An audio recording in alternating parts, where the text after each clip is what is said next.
Happy opening day, everyone, here on Kansas City Sports Network. One Royal Way live stream for the Royals and the Braves. The broadcast has just started up here. It's Ryan Lefebvre and Eric Hosmer is the color commentator today. Obviously, I will not be able to listen to that. So throughout the game here, let me know how he's doing. I liked having him on the broadcast in spring training. So I think this will be pretty fun, and obviously he'll be out there for I imagine opening day at the at Kauffman as well. So a fun start to 2026 here. Cole Reagans, Chris Sale in Atlanta.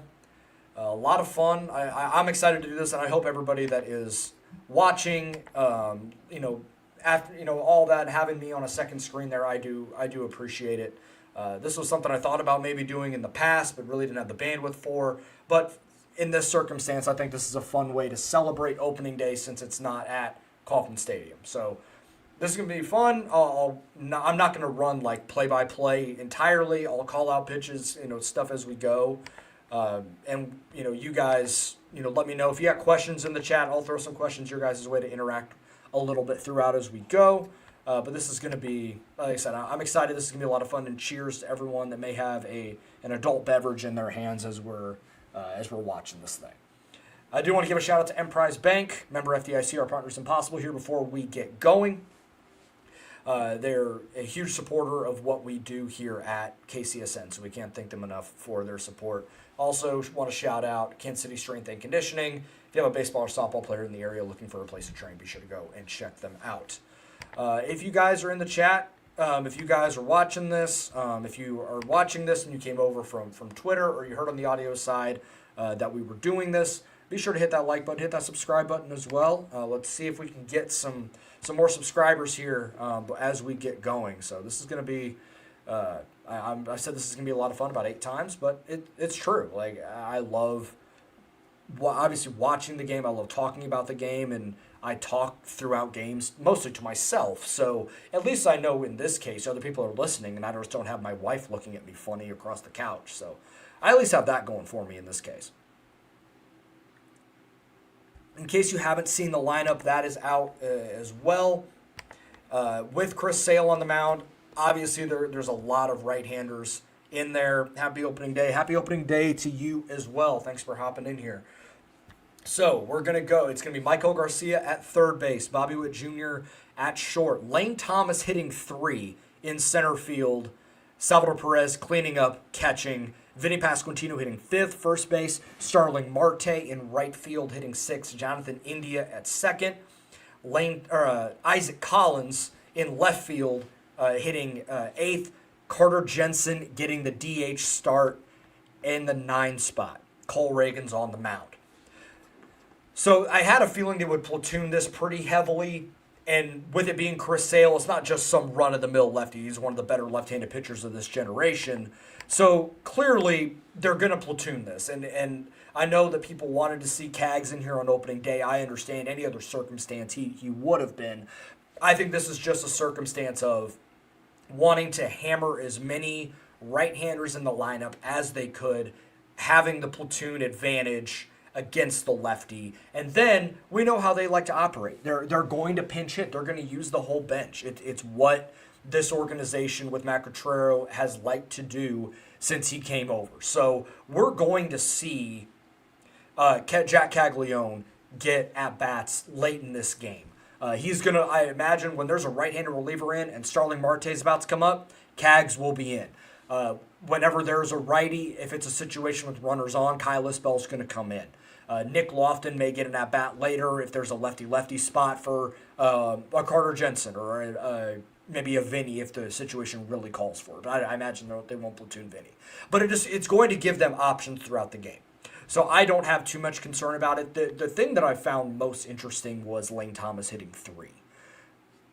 That was not something I necessarily expected. I thought they would have done the same 1, 2, 3. But again, they want as many shots and as many bites at the apple with consecutive right-handed hitters as they could. So you have Michael, you have Bobby, you have Lane, and you have Salvi. That's 4 right there. And then you go to you'll go to Vinny, and then you go right back to more righties. And Lane Thomas is a switch hitter. So he's going to be able to switch over to that right hand side and be another one. And then you have Jensen in there, and the Jensen Cags difference. Talked about this with old buddy Josh Kaiser, former co-host here, and he made a great point, and I completely agree that for this game in particular, it's probably best to have, like, Jensen may be a guy that, over the course of a game, over 3+ at bats, he's probably the right guy to have in, because he's going to work counts, he's going to work a walk, he's going to be a little more selective, be a little more patient. I think Jack is trending in that direction, but right now, I think there's still, I want to see proof of concept of that before I really dive in there. Just my opinion on that. But this offers the opportunity for Jack to really be able to sell out for some power late in the game if they need it, either to give them a boost or to add runs in the 6th or 7th inning. So those opportunities are going to present themselves, and that's what we'll see. And tomorrow, there's a righty on the mound with Reynaldo Lopez. So Jack is going to be in the lineup with no problem. Like that's not going to be a concern there.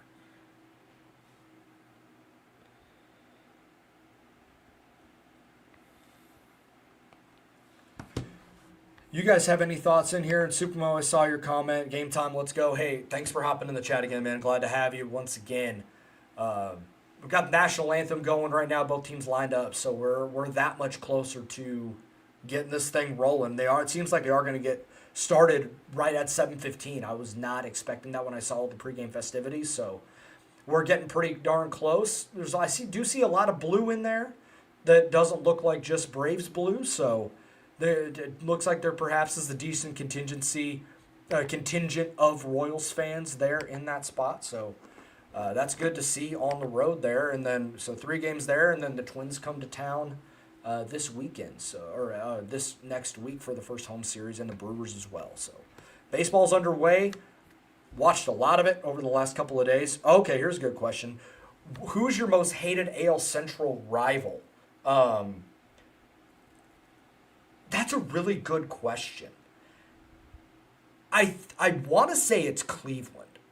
Just because they play a brand of baseball that is such a pain in the ass that it's like the Royals match up well with them, and they play like it's competitive. It's very rarely like the Cleveland dog walks the Royals, but they just play this style that is just pesky and annoying, and it's a pain, and it's frustrating. And when you have guys, they just find ways to win games with rosters where they shouldn't.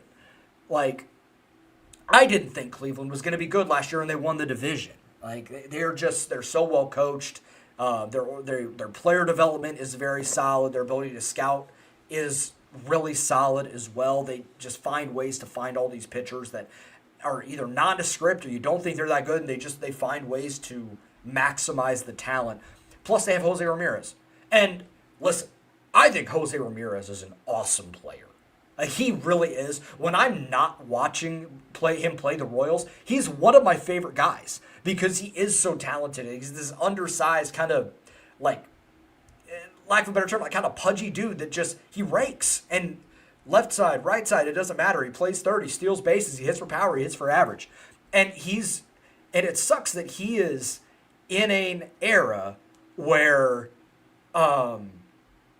he's got Bobby Witt Jr. and Aaron Judge and Shohei Ohtani and all these guys that were in the American League that are taking opportunities away for him to win an MVP. He's going to go to the Hall of Fame without an MVP or MVP runner-up. He's finished top 3 a couple times. I think that's it.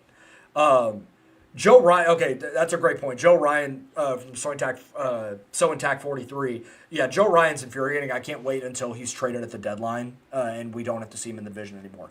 Okay, there's one more comment here that I do want to shout out, that Danny Hyde 1482. So this is wild and awesome.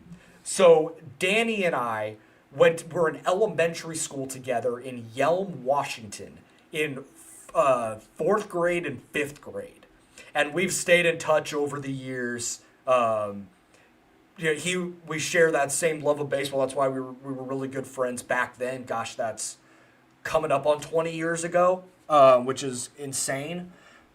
But I told him, and we started texting a lot more during the Mariners playoff run last year because you guys know how I feel about Seattle, and we were living and dying with it. He lives off in New York now with his wife, and shout out Yelm, yeah, Yelm America.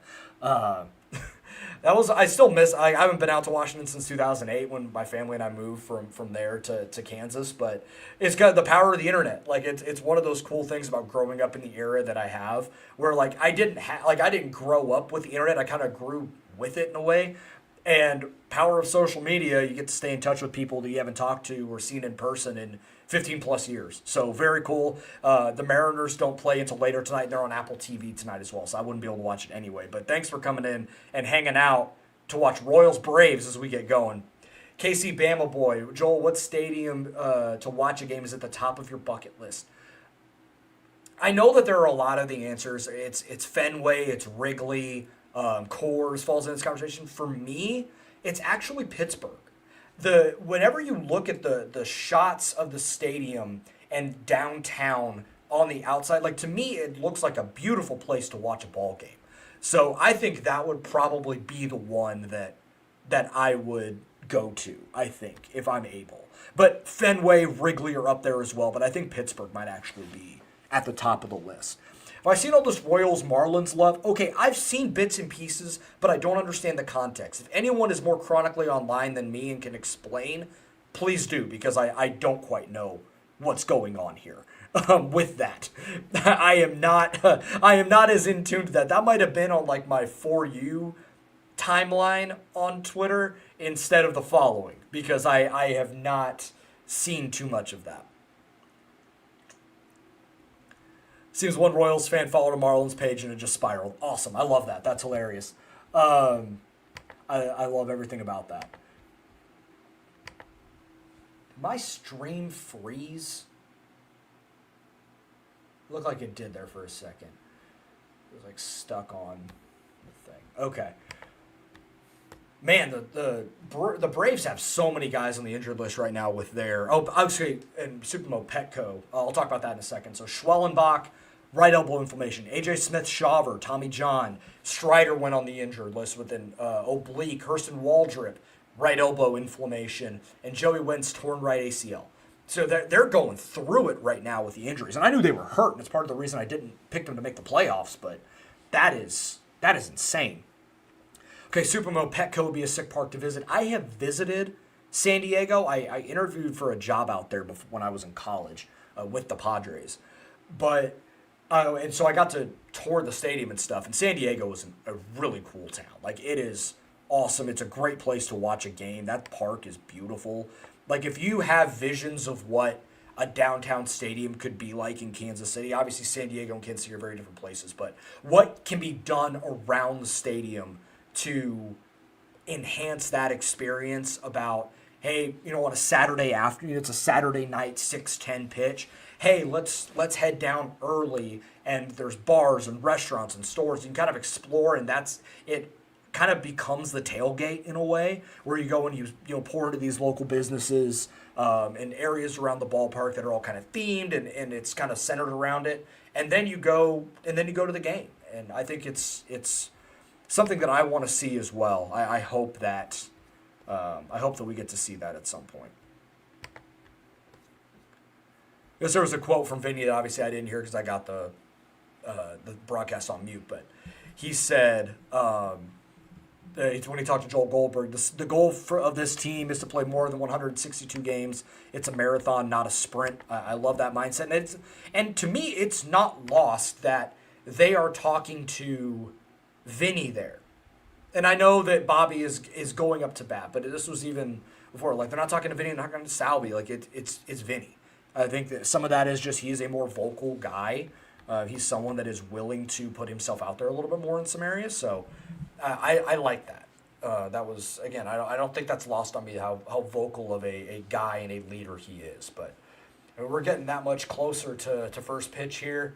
I think the Braves are about to take the field. Michael's getting ready. 385 in the WBC, put himself out there. Chris Sale's on the mound, so we're getting going here. So Baseball is about to get going. Cheers once again, everybody. If you do have an adult beverage with you while you're watching this, let me know what you're having. I'm curious what everyone else might be partaking in. I have, and you guys are probably going to make fun of me for this, but frankly, I don't care. It's called Haagen-Dazs. It's a mango milkshake IPA from Burr Oak Brewing Company. I believe that's in Nebraska. Or it's from Columbia. So, there we go. Yes, I am one of those people that drinks really ridiculously obscure craft beer. I am that guy. And it's also just what I had left in my fridge as well.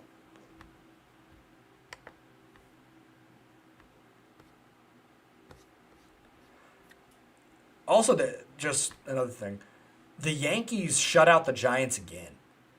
That's 18 innings to start the year and you don't score a run is tough. That's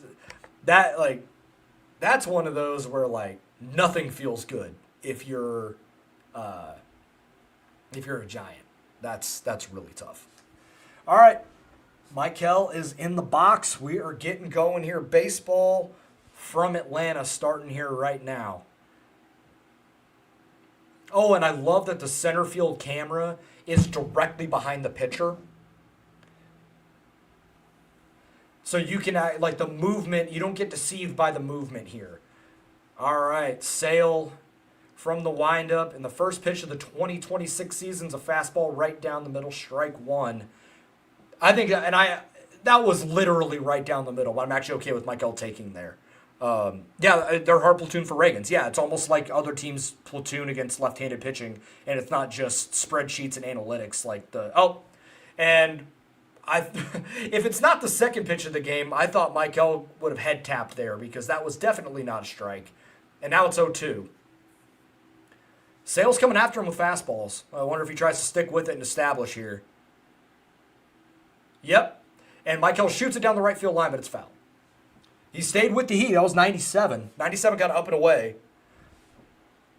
Yeah, no Mike Yastrzemski. Yeah, they don't have too many lefties in the lineup as well. I think it's like Michael Harris. I got their lineup pulled up here too. But I want to say they only have maybe one or two lefties in there. There's that slider that is filthy. It looks like it's Matt Olson. I think Drake Baldwin's a switch hitter, if I recall. And then Michael Harris and Matt Olson. Like there's not many. Yeah, that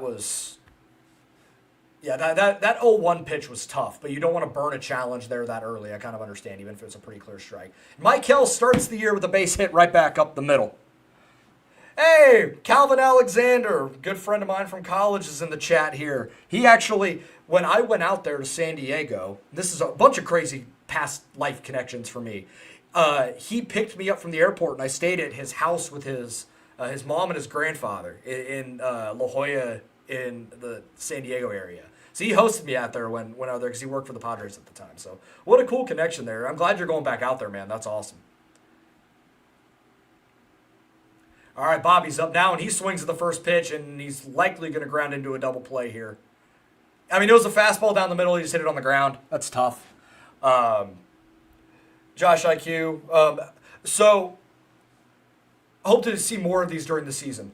If I have the bandwidth to do it, I'm going to. But it's not going to be all the time. It'll probably be for, like, big Friday night game matchups, the occasional, midweek game if it's a really good pitching matchup, something like that. But I'm probably not going to be able to do it a ton. But I do like the idea of doing stuff like this. And if you guys like it, then I certainly will.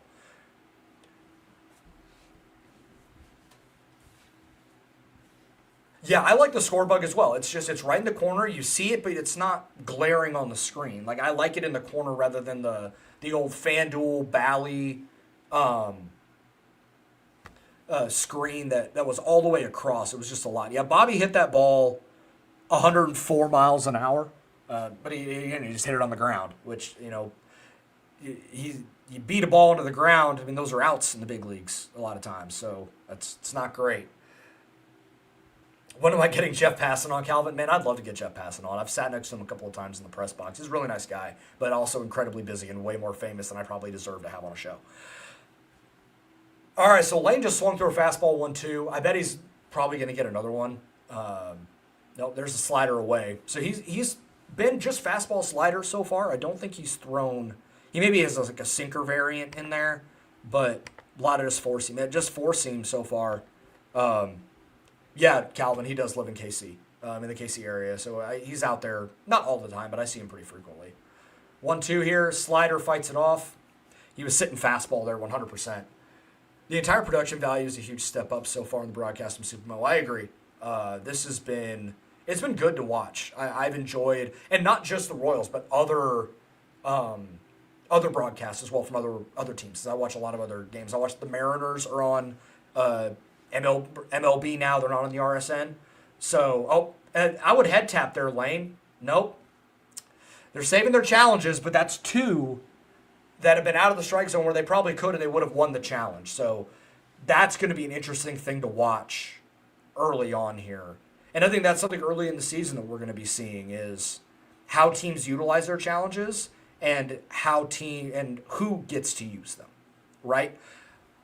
And I understand early in the game not wanting to chance it, and it's easy for me to say in real time watching, from the camera that I have that probably wasn't a strike, but it's very different when it's 96 coming right at you, coming right into your kitchen like they have. So I imagine later in the game, if that's the type of call that they're going to get, then they might get this umpire might get head tapped a few times.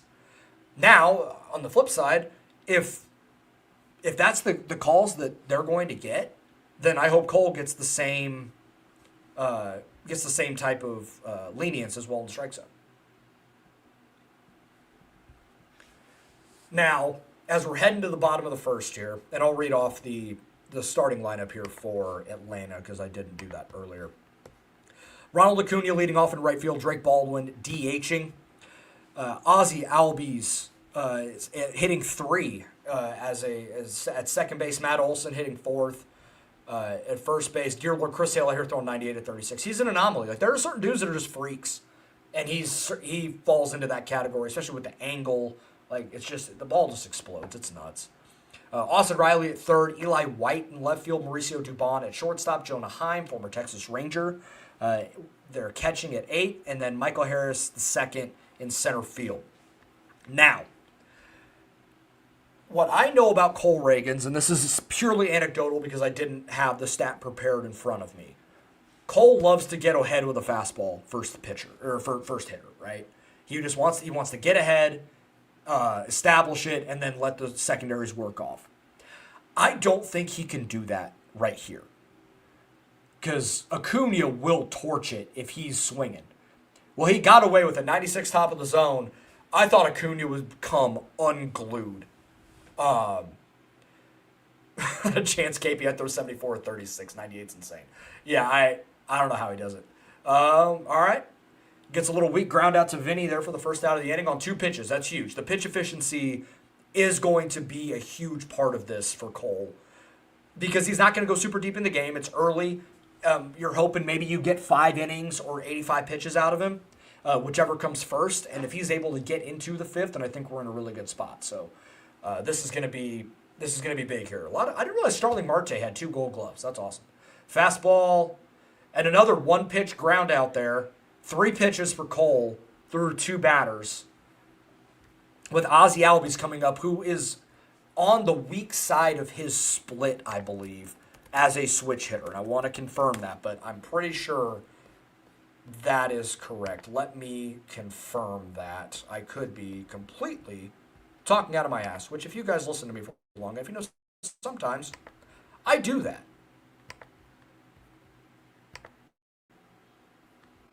I'll go to his career split. Ozzie's settling in here. No, I'm actually very wrong. It's the opposite. He actually has an 890 OPS against lefties, and it's a 733 for his career against righties. Josh Kaiser in the chat. Love you, buddy. You shine as bright as Vinny. Man, I can only hope to do that sometime. All right, 0-1 here from Cole. Been a lot of fastballs early, and he slipped. At least he can laugh it off a little bit.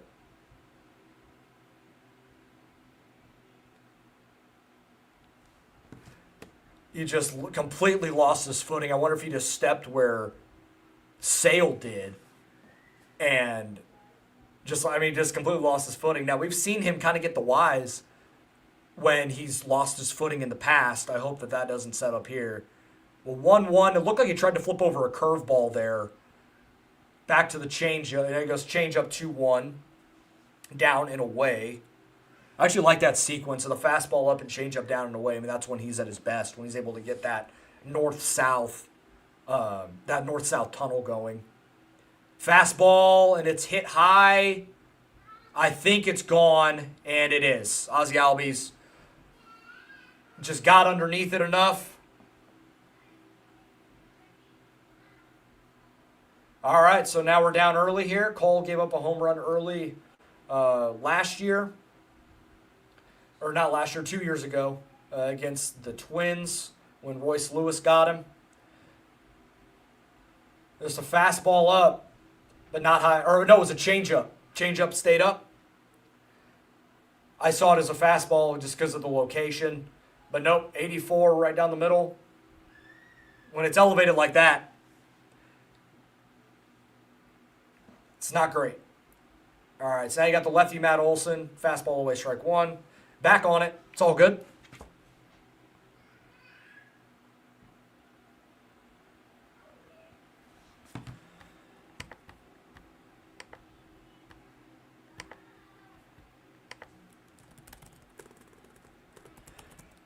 Yeah, the hanging changeup every once in a while just bites him. And I don't think it's like one of those where he's trying to throw like a ball to strike sort of changeup there.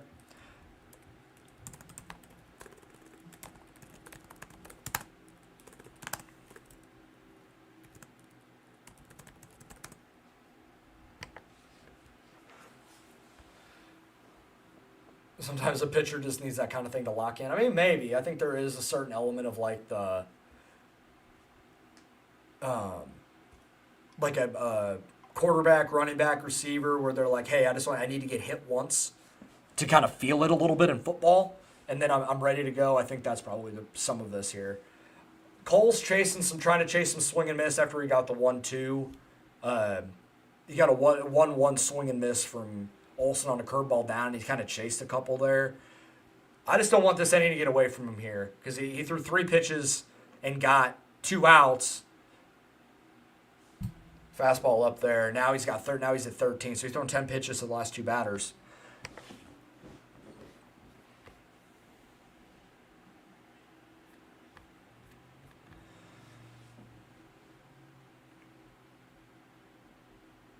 And he yanked it now the inning's going to continue. Base hit through the right side for Matt Olson. That's one that you wanted to have with the lefty, and you bring up a righty with a clean inning. He just went down and got it. It wasn't a bad pitch. He just kind of yanked it that way, and there we go. Austin Riley, now a guy liable to go deep with, he crushes left-handed pitching too, so you got to be careful here. Don't want a crooked number here after 3 pitches to get 2 outs in the first inning here. Fastball high.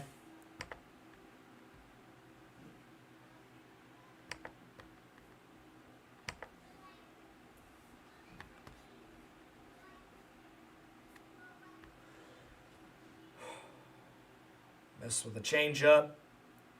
Cole's having to find it here a little bit now.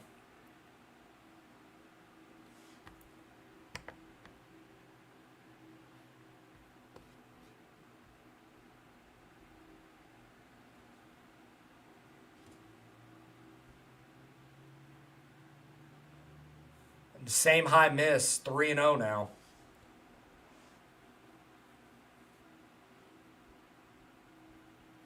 Looks like he's it's tough to tell. Kind of feels like he's searching for that landing spot after he lost his footing. Missed again, ball 4. Again, 3 pitches to get through 2 batters, and now he's thrown 15 pitches to the last 3 guys, and that was a 4-pitch walk.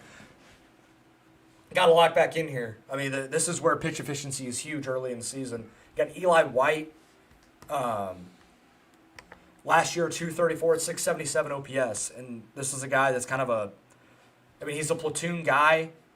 not like he's a world beater. This is a huge spot. You can't let this guy beat you. You can let Ozzy beat you. Now that's 5 straight balls for Cole.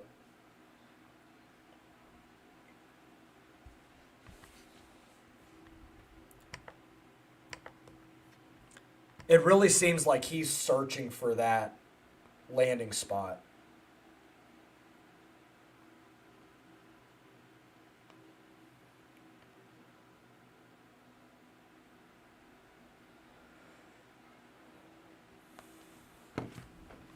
Oh, all right. Let's see, maybe this is talk from Salvi and Vinny. Able to get back in the zone here. He's probably going to get an auto take. Oh, ripped it foul. Slider hung. Man, the command in the strike zone is not great right now.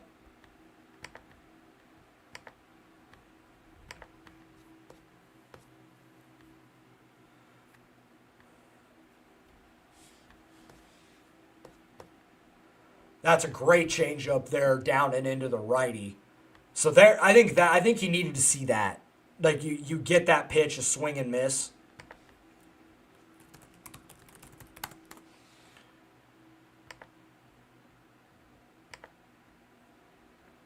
There you go. You get the ground ball. That should get you out of the inning there. Michael, Vinny, no damage. Or no damage after the home run. 1-0. Salvi, Vinny, and... Gosh, why am I blanking? I'm the worst. And Starling Marte getting his first Royals at bat.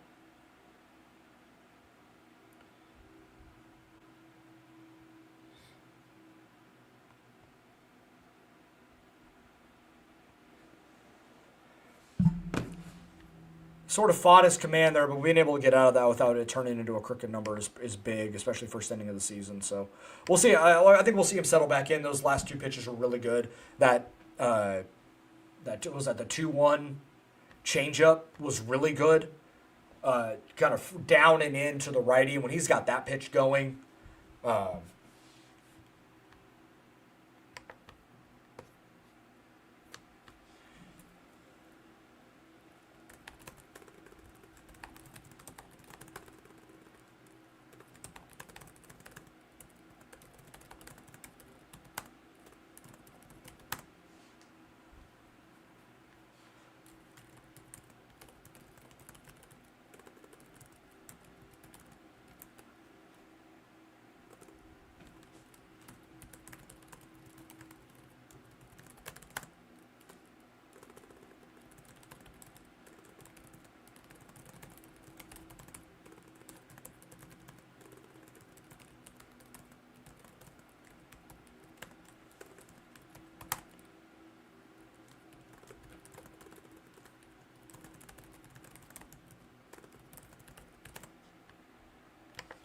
yeah, nice. Sorry, I'm trying to tweet out stuff as well as we're going here because not everybody is watching this.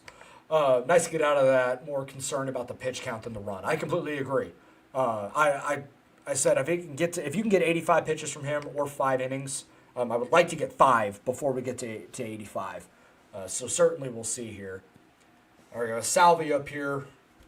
Chris Sale, first pitch. Salvi's gonna swing. 93 there from Sale after being, I think he had a 98er in there in that first inning. Yeah, he had a 98 in there. So maybe a little juiced opening day. First inning, first batter. There's 92, 93 again from Sale. I don't know whether it's like an old school, like the Justin Verlander thing, where he kind of, early on is going to be 92, 93, and then when he needs 2 strikes, he'll rear back to get 96.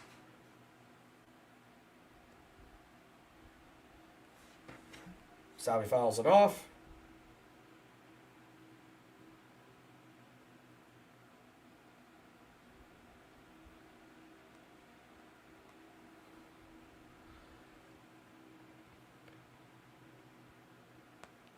All right, 1-2 here to Salvi. It's good. That's a really good take. First game of the year. That slider down, that's like bottom of the zone to a ball. I mean, we know how many times Salvi swung over that pitch. I mean, he's also parked it a few times too, so I guess we have that. But to see him take that is a good sign here early.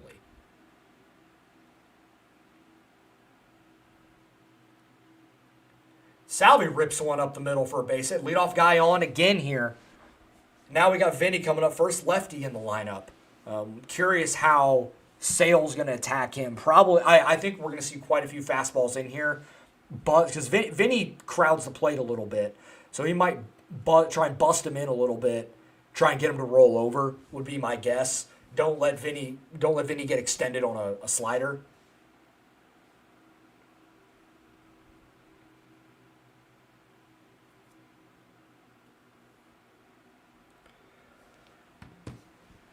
Fastball down, strike one. So not like down in the zone. My bad.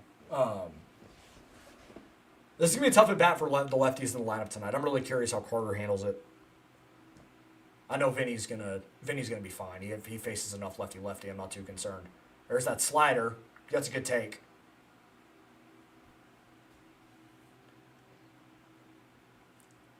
Chris Sale's made a career getting lefties to swing at that slider down and away. It's got so much late break, it's insane.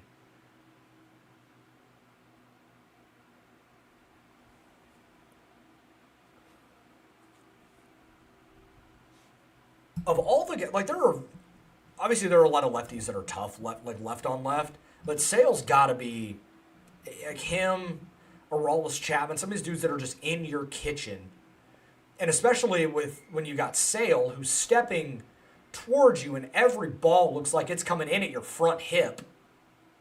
And Vinny got hit. Slider in, or fastball in, just like I talked about. But it clipped him a little bit. I think he got him on the forearm on the back here, so with the left arm. So, hey, 2 on, nobody out here with 3 right-handed hitters coming up. No one just got away from him. Oh, it clipped the elbow guard. We'll take it. Man, Vinny is wearing a bright gold belt. I didn't know that you could wear like a different color belt. I thought it was like part of the uniform that it had to be at least the same color. I know some guys have like special ones that they wear, but I thought it was like a normal thing that everyone had to wear a different one.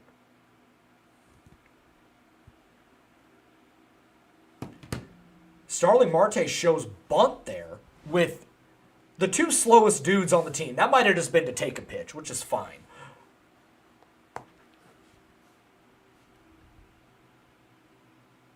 Slider up there is interesting. Let's see what Marte's got. I don't know what to make of Starling Marte here. That's a good take. They're doing a really good job so far of that low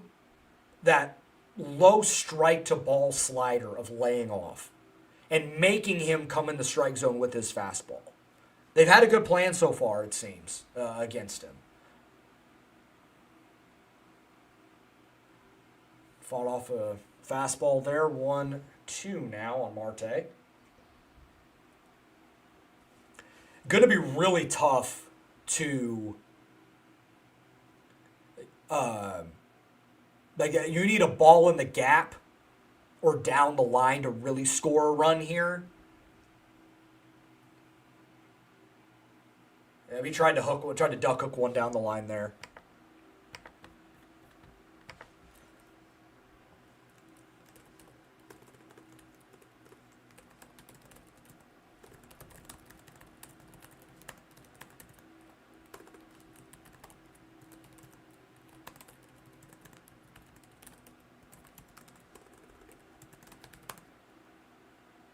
That head tap that. Oh my goodness, that's another strike out of the okay, you have ABS here, guys. I'm not trying to complain too hard, but that's the second time that you've gotten called looking on a ball that is low.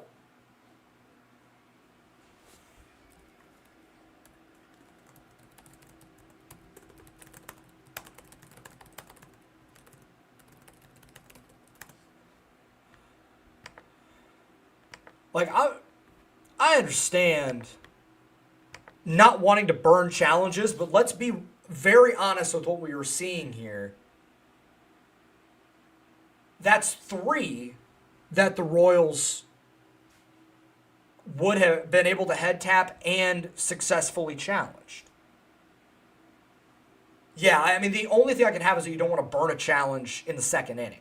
That may be it. But also, if you succeed, then you just keep it going. That's a good take from India there. You know he's going to work a good plate appearance. This is kind of a tough spot because this is a spot where you want to keep the line moving, but you also don't want to rely on single teams to death because it's just it's a much tougher way to sustain offense long term. That's why home runs matter so much, and those ability to drive in extra base hits, because it doesn't just clog the base path station to station. It just need and need and need and need. 3-0 here, so you're probably getting. I'd auto take here if I'm India. Ball 4. Sale's really fighting his command now, because it's been interesting because when he's laid balls out over the middle, the Royals have hit him.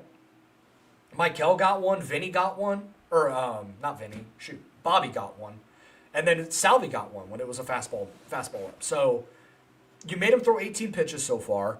Big spot for Isaac Collins here in his first plate appearance with Kansas City. You need but now what's nice is with Salvi on third, ground ball through is getting 1 home. Gapper, you're scoring 2. The fly ball's got to be pretty deep if you're going to get there, but it's going to be pretty tough here.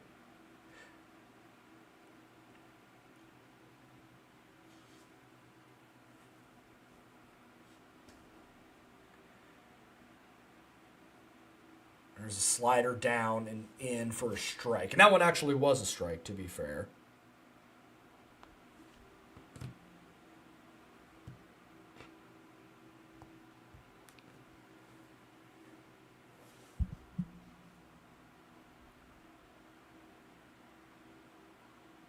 Oh, shoot. Might be a ground ball double play here. Yep. Brutal.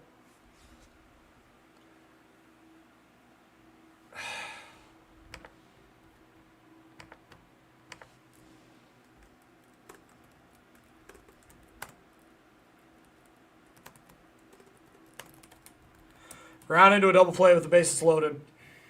It's brutal.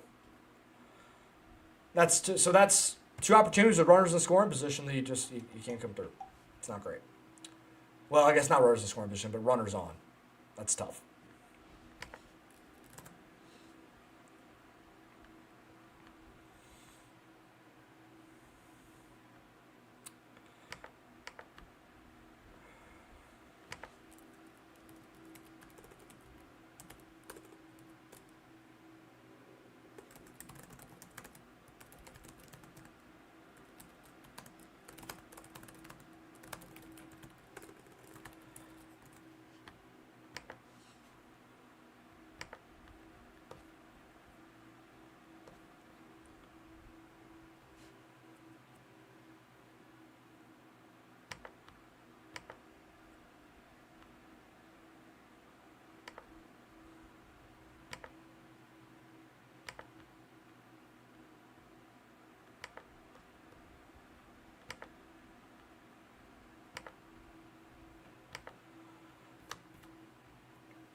So now I wonder, we're nearly first time through here. Jensen will come up in the third. If they're still getting that load strike, I wonder if the Royals are going to start getting green light to head tap and to challenge some of this stuff. It didn't completely swing the inning, but it did a little bit. I mean, if you would have had bases loaded with India coming up right there, and then you got a couple more bites at the apple. So even if you do into a double play, you still have runner on third with 2 outs. So it's tough. Now you need Cole to hold serve here. And Supermo makes a great point. Like, the Royals are putting together good plate appearances. They're making Cole Reagan's work. Like, I can't be upset at that. Like, that process is good.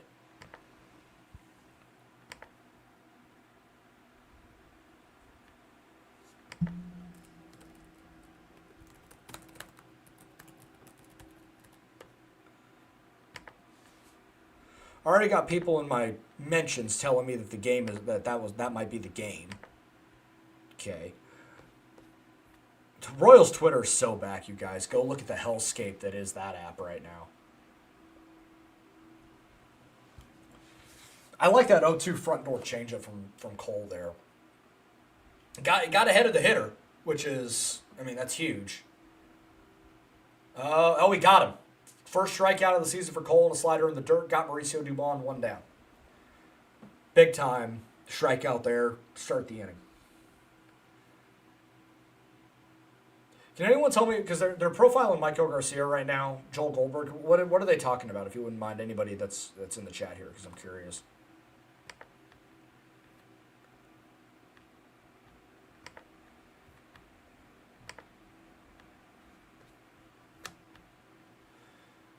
Jonah Heim, the Texas Rangers. We've got non-tendered this offseason. Yeah, last season. I remember when people thought that he was better than Salvador Perez? That was interesting. That was an interesting timeline. Okay.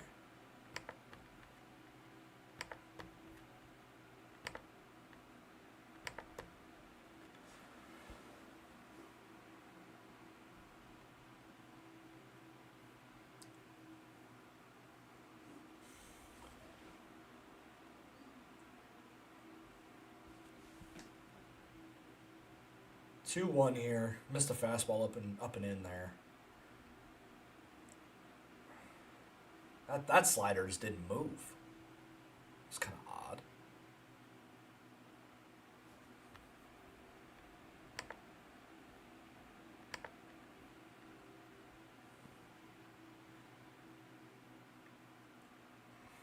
Walk the 8-hitter. It's not great. After you get a strikeout, too. Now they got the 9-hitter coming up. But it's Michael Harris, who's a good hitter. I know he's lefty-lefty, but I would have liked him to come up with nobody on, because now you potentially guarantee an at-bat for Ronald Acuna with a runner on right now if you don't get him to hit into a double play. I know sometimes walks are strategic, and it's not necessarily like you are like it's not a true intentional walk, but you're kind of nibbling around the zone, see if you can get a guy to chase, get a guy to get himself out, because you just don't want to mess with him. But Jonah Heim isn't necessarily the dude that you pitch around. I would have much rather seen Cole attack him there and stay on the attack. So they got the ABS thing up here, and if you guys are watching, you guys know. Each team gets 2 challenges. You retain them if you're successful. Pitcher, catcher, batter can do it, but it has to be requested immediately. Although I don't know what the immediately means. Is it like the millisecond? What's like the time frame? Because I've seen guys be denied that challenge. So I don't know. 2-1. Yeah, that's 34 pitches through an inning and a third for Cole.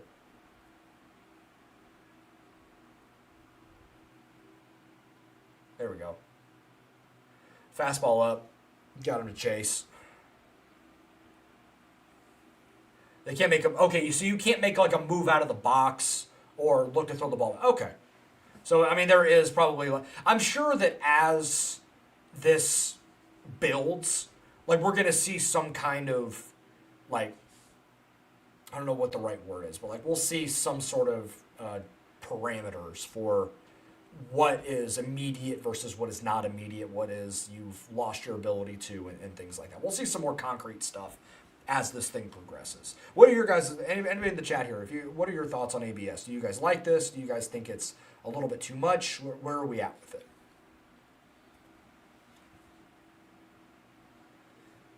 A guy tossed his bat thinking it was a ball. When it was called a strike, he was trying to challenge and said no. Okay, so I think we'll see guys be a little less demonstrative about, oh yeah, that was a ball, and try to goad the umpire into calling it a ball because they thought it was. That's interesting. 3-2 here, fouled it off. He's sticking with the fastball right now, trying to get him to either. I think he's trying to get him to pop up.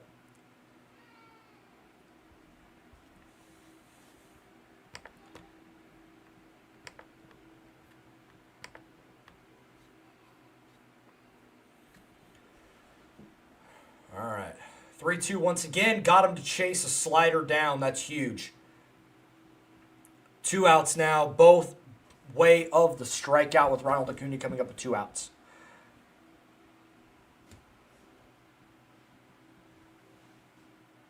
It's been good so far. Calls have been, for the most part, better because I assume they don't like being called out by the system. Yeah, and I think there is part of this, too, that, yes, now we have the ability to get calls correct, and that matters. But what I also think is we're also going to see, man, these umpires are really good. Like, they're able to get these calls correct 90+% of the time, and you think about the amount of pitches they see from different velocity, movement, all that, and get them right is pretty unbelievable. This is about the 5 to 8% of calls that are wrong a game that we're able to actually correct in real time. I think that's important. I also think it is a level of accountability for umpires. Like, you can't just get away with having your strike zone. But hey, man, he likes to give the low pitch, or he likes to give it off the black a little bit. You're not going to have that ability anymore to kind of have your interpretation of the strike zone, a pitcher strike zone, a hitter zone. We're not going to see that much anymore. So it's going to add a little more uniform to, man, there we go, Cole. 96, top of the zone, goodbye. Gets out of the inning. Jensen, Michael, Bobby coming up here in the top of the third. Back to my point. Like, there's going to be a much more uniformity to the strike zone now. Having the zone is there. Like, it's not just this abstract concept of, you know, a little bit below the letters. Like, it's really in the big leagues. It's almost like belly button. But it's, you know, just a little bit below the letters to the, you know, hollow of the knee on either side of the plate. You know, there's no interpretation. Like, that was kind of left up to interpretation after that. There is no interpretation now. It is, the zone is the zone. And you're going to be held accountable to that if you get it wrong. And I saw one umpire say, I can't remember what his name was, but he said, like, we shouldn't be humiliated in front of 30 or 40,000 people. Well, you know what? Maybe a little bit of public humiliation might not be the best. Might not be the worst thing for some of you guys. For the Laz Diaz's, the Ron Culpas, the CB Buckners of the world, it might actually be better because a little bit of public humiliation might actually help you be a little bit better at your job. Just in some cases. Yeah, not his best efficiency, but Cole's mowing down hitters. But yes, like he's found a way to close out some of these innings and keep it right. 3 strikeouts in that inning. I mean, that was huge. Kept the game, keeping it at 1. And the point that I wanted to make was that despite all of the, like, the 2 double plays and, you know, the unfortunate way that the second inning ended when it felt like they had a chance, was the fact that the Royals have done a really good job of making Chris Sale work. And they're not chasing out of the zone. They're making him come in the zone more than he probably thought he would have to in this instance. Carter Jensen, this is a big at-bat for him, lefty-lefty. This is a vote of confidence for what he can be and what he can mean to this team. And I don't think it's necessarily a lack of confidence in Jack, but I think it's just more about this is what Carter can be, and he can be an everyday guy. We can have him in the lineup against lefties. Front hip kind of bailed there on the slider, but I mean, it looks like it's going to bore a hole in your hip and then breaks off here. Corey Peter, I still think they should just feed ABS results to the umpire through an earpiece without telling us. That way we get an accurate call without the boys shouting over. So you still have the umpire with it. They've tried that, but the delay gets awkward. And, like, it hasn't lined up correctly. I'm still, like, in this format, I'm okay with it. I do not want to see full ABS. I feel like that will be too flawed of a system. And there is part of sport. We like to yell at officials. We like to yell at people that are in charge. There's a reason why they have not gone full automated stuff in the NFL, in the NBA. Like, there are certain elements where they have abilities to course correct calls made on the field, but not entirely. because we still like our ability to yell at the people in charge. I do think there was an element of that. 2-2 here, Carter. I bet he's going to get a slider down and away here. Let's see if he takes it. There it was, and he swung through it. It stayed up a little bit. It looked like Carter kind of like he got a little front leg, jelly leg a little. But you're facing Chris Sale. Like it's not easy. I mean, made him see 5 pitches. It's not bad from the 9 hole. Now you turn it back to the top. Let's see what Michael and Bobby can do here.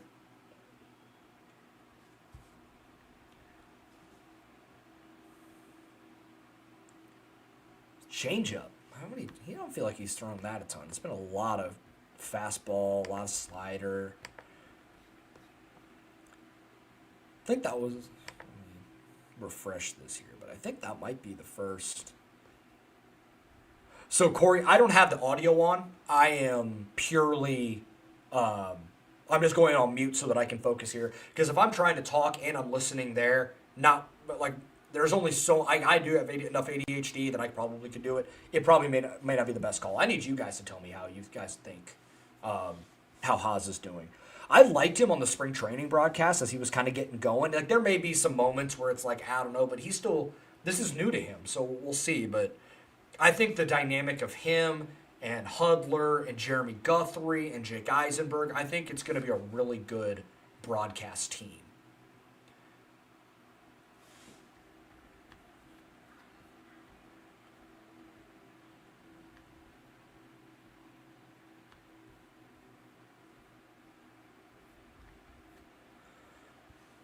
All right, 3-1 here to Michael.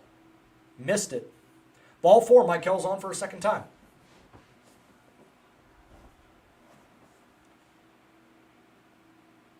This arm angle cam they're showing on the broadcast right now is awesome, showing like what it looks like from the catcher's perspective to see what Chris Sale looks like. I mean, yeah, like everything he throws looks like it's about to bore a hole in the side of your rib cage and then breaks off. It's pretty insane.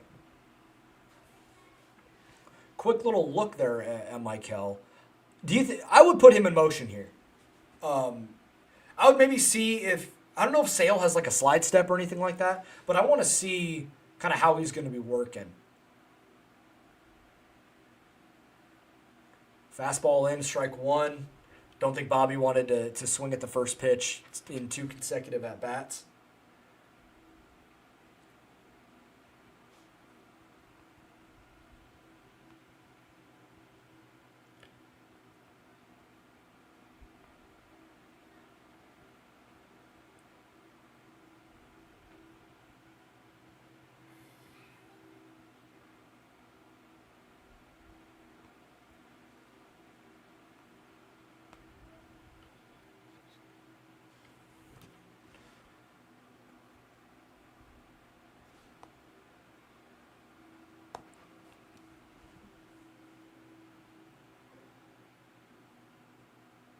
Throw over to Michael. And that's 2 disengagements now, so he would have to get Michael.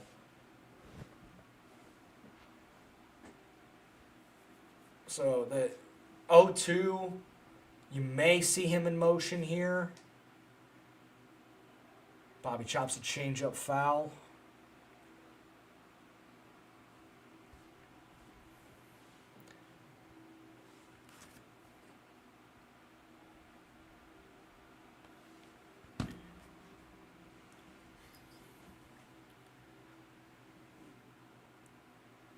See here, need a big one from Bobby here, I think. Strike him out, and Michael's safe. Top of the zone, got Bobby to swing. He was kind of protecting the runner there.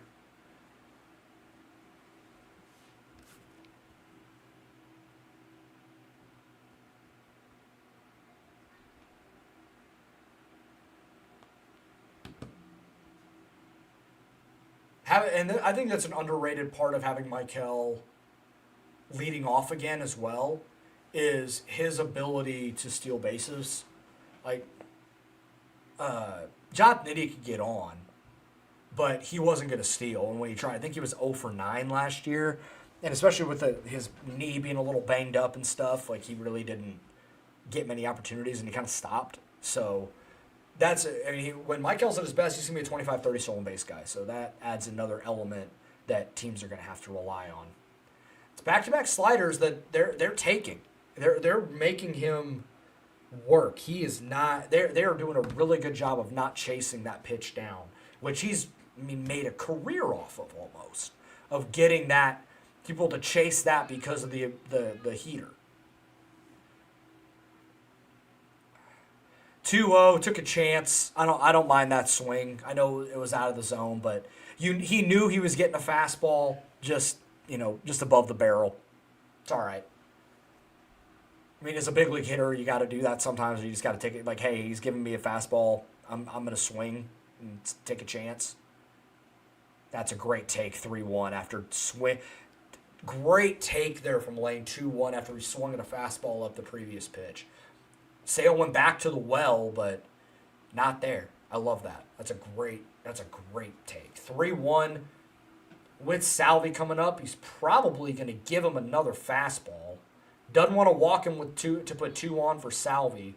You're probably getting something in the middle here if you're Lane. You gotta capitalize. It's a huge spot. Fouled it off. He got the fastball that he was looking for.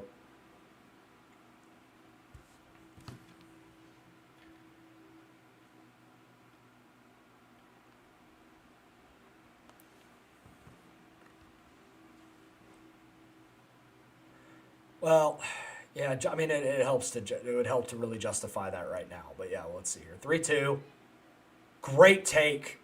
Another one, that low strike to ball slider, really making him work. That's another great take. I'm loving what I'm seeing from a patient standpoint from this team so far. Sales at 52 pitches through 2 2/3. He's probably pitch count around 80s or so, like Cole.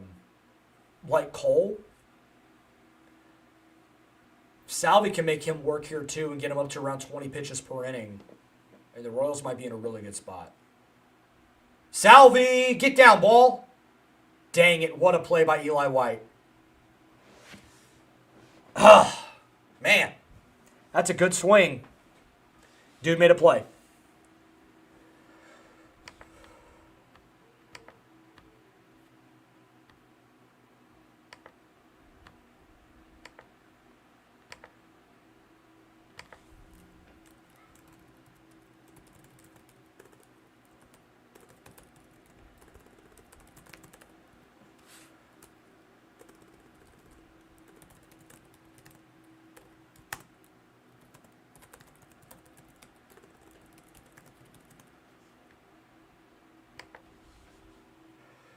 Armageddon, I don't think you're watching the same game we are, but that's fine. We'll see. I mean, they put together some good plate appearances here. They're making Sale work. That's 53 pitches through 3 innings.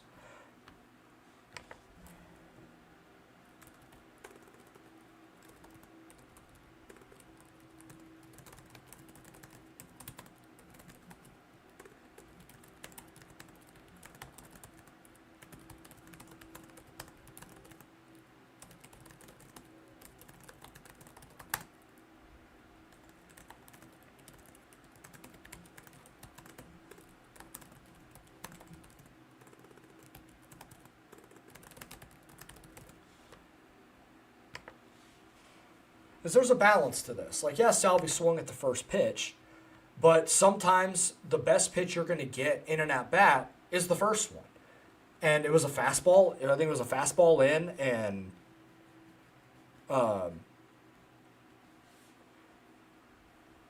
sorry, I got distracted. But, like, yeah, it was a fastball in, but who knows if he really was going to have anything else. Like, who knows? So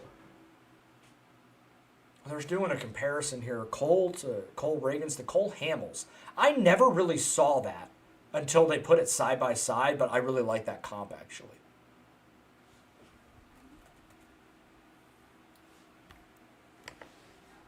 Their arm angles are exactly the same. That's kind of crazy.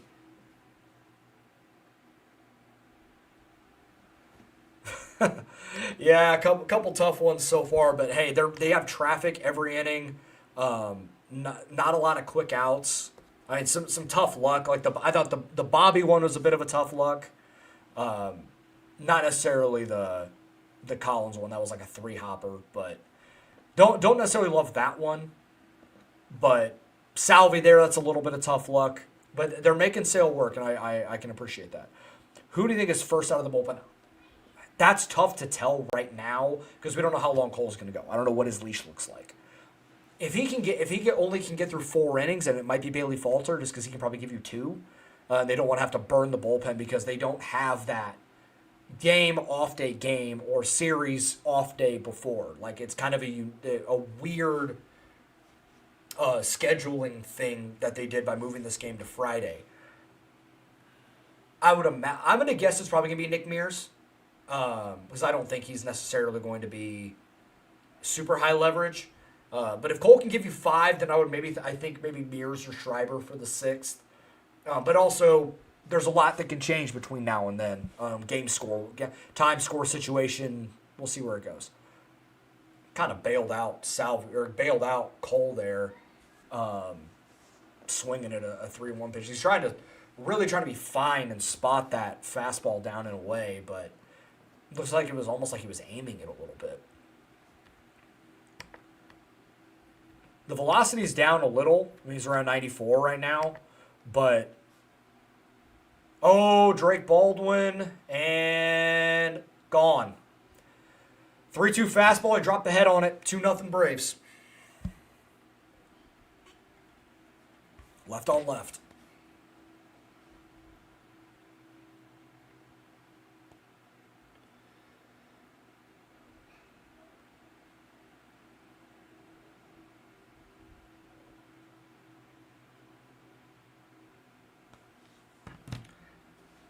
I don't know why you're throwing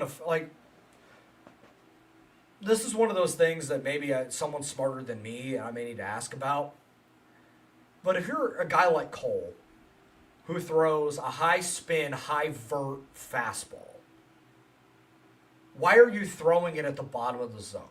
That's just one thing I've never I understand you have to kind of move the ball around, right? But it felt like there was a real emphasis in that at bat to throw a fastball down to another hit from Ozzie Albies, who just rakes apparently. Yeah, solos don't kill you, but can't give up too many of them. But if you throw that kind of why are you? I didn't understand the continual throwing a fastball down to Baldwin. It went away, and then down. I mean, at that point, you're kind of showing your hand a little bit.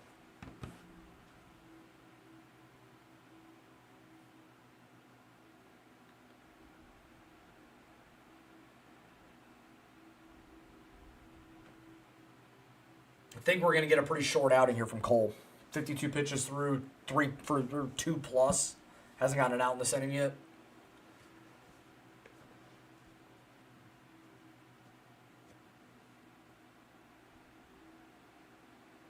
(2-0) here on Matt Olson.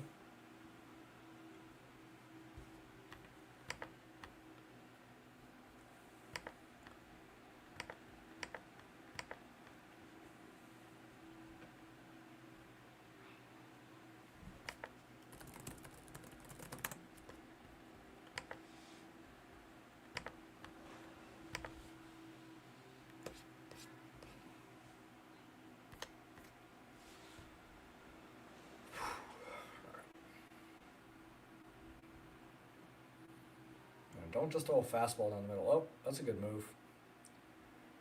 Cole doesn't really pick too many. Doesn't really throw over too often. Doesn't feel like. Anyone else notice that?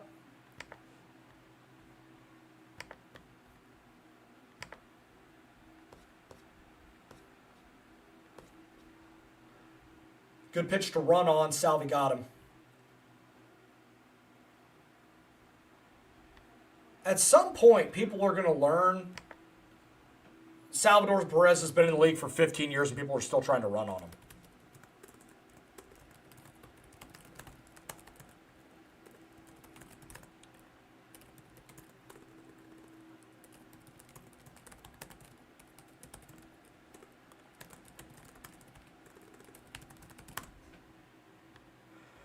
Bounces back with a strikeout.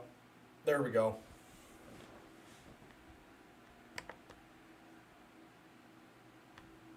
And also, I just want to say that velocity, not necessarily in a good place. I'm seeing 93. I'm seeing 94s. Some of this may just be some trying to, not empty the tank in game one.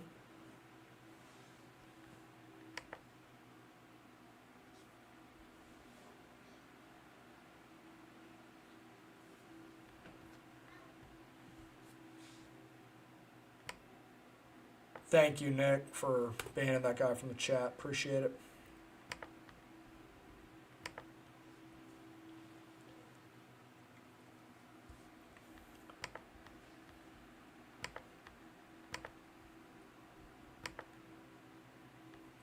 That's the second time he's thrown a slider that didn't move at all.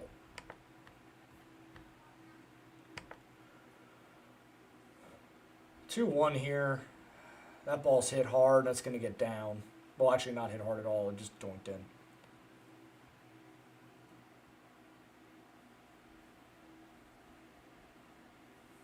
I don't even know what that guy was yapping about. Nothing he said made sense. It was like he was trying to tweet and forgot what he was doing.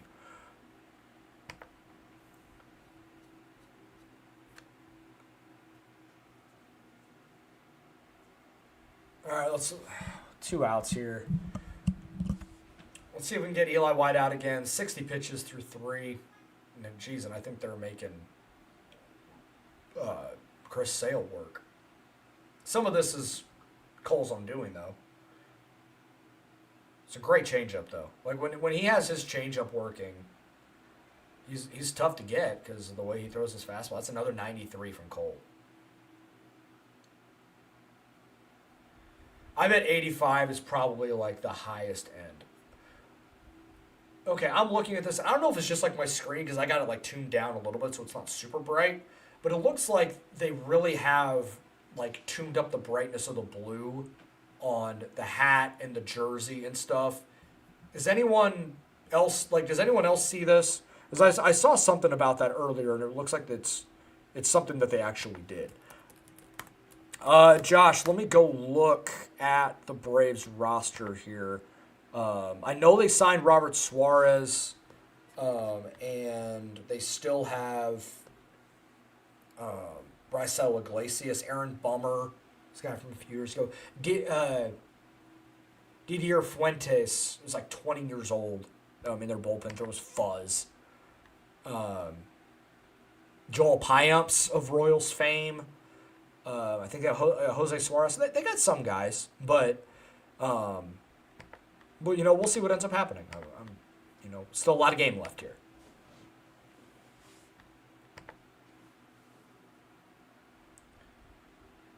A lot of foul balls.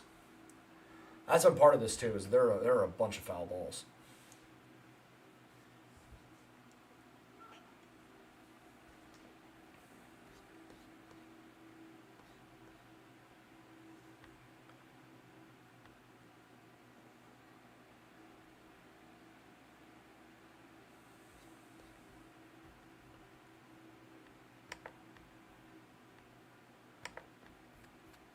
How's Hosmer been on color commentating, guys? For anybody listening, I use guys as a general term. If anyone's, let me know if I need to not do that.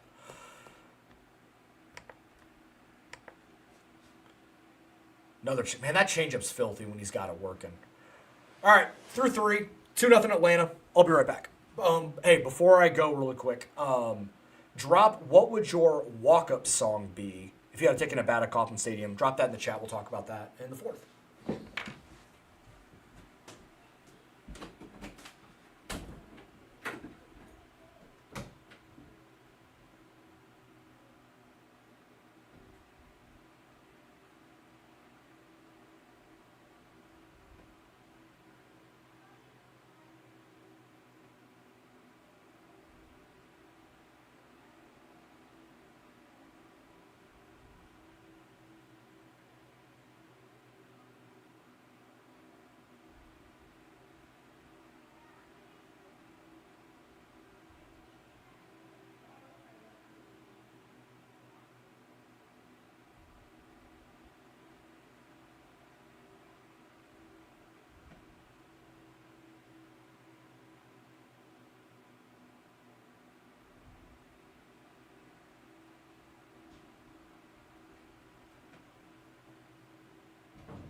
Shot caller by French Montana, MVP Incorporated. Nice. Like that.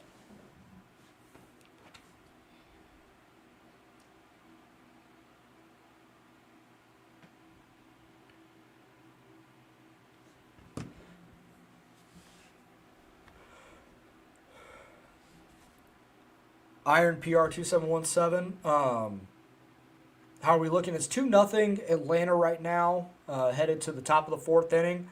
A couple opportunities. We got some hits. Mike Hill's got one. Salvy's got one. A couple missed opportunities here early, but they are they're putting together some good plate appearances against Chris Sale.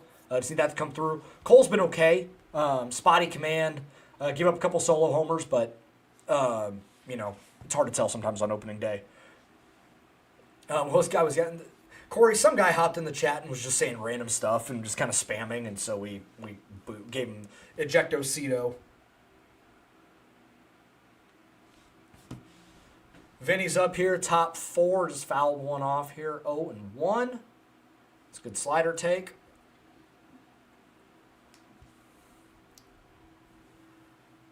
I see Haas has been solid. Love seeing that as well.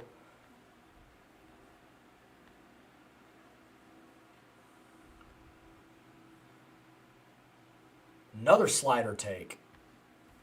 I love it, guys. I know that the offense hasn't quite come together yet, but that is one of those positive indicators, at least early, that I'm going to be watching for the rest of the year. But it is really encouraging to see now because it's first game of the season, guys. We're amped up. They want to get their swings off. They want to see that zero go away on the batting average. So sometimes it is really easy to see guys get a little impatient early just because they want to make it happen, but they're letting Chris Sale come to them and making him come in the strike zone and not chasing those sliders away as much.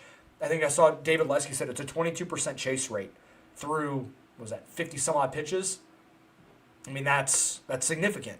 Sale just threw 98 miles an hour again. This guy's unbelievable. Like he's 36. You shouldn't be doing that.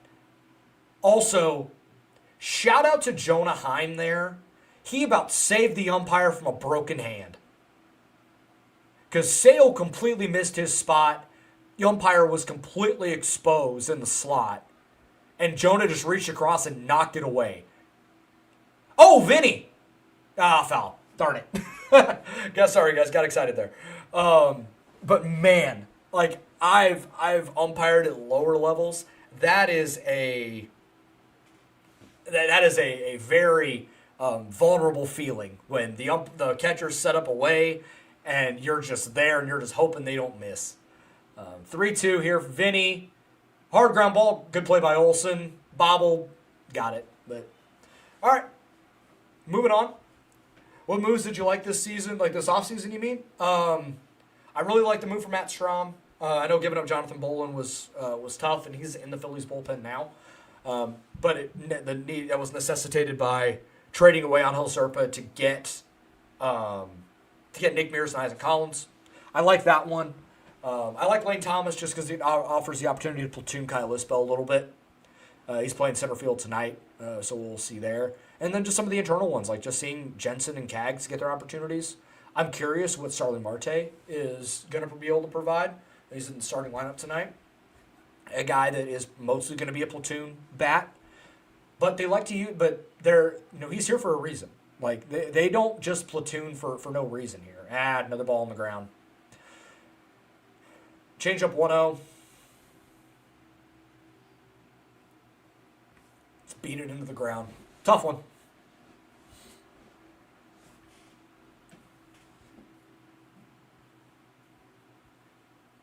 And also, just something to keep in mind as well as we're doing this.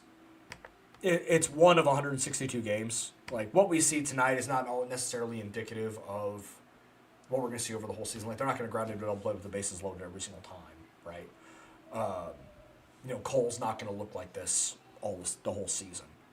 But it's important to be able to take some stuff away and just have some things in your mind without having hard and fast opinions. Like, there's a reason why First Take and those types of shows exist, because they predominantly talk about the NFL. And the NFL, it's a once-a-week league. You have 17 games, so every game matters that much more because there's such a small amount. In baseball, it's a large sample size sport. You need a month plus to really have an idea where a team might be. You need 100 to 150 ABs to really get an indication of where a guy's at, and sometimes even more.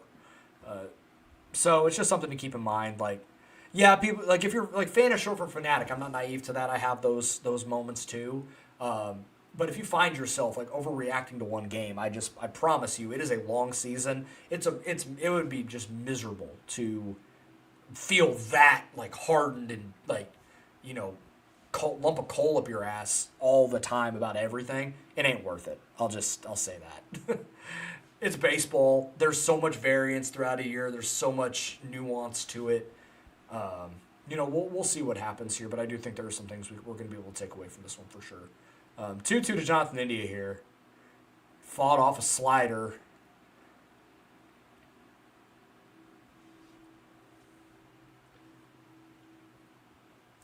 See, 14, even in an inning where he's gotten the first two guys out, he's thrown 14 pitches.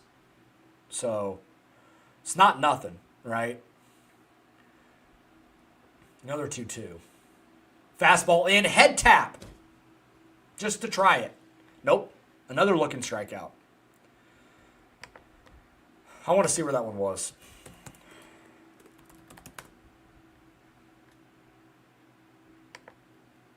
It's fourth inning, you're down 2-0, and you need some life. I probably would have there. Let me see where that was. That would have been a strike, actually. That one nipped the corner.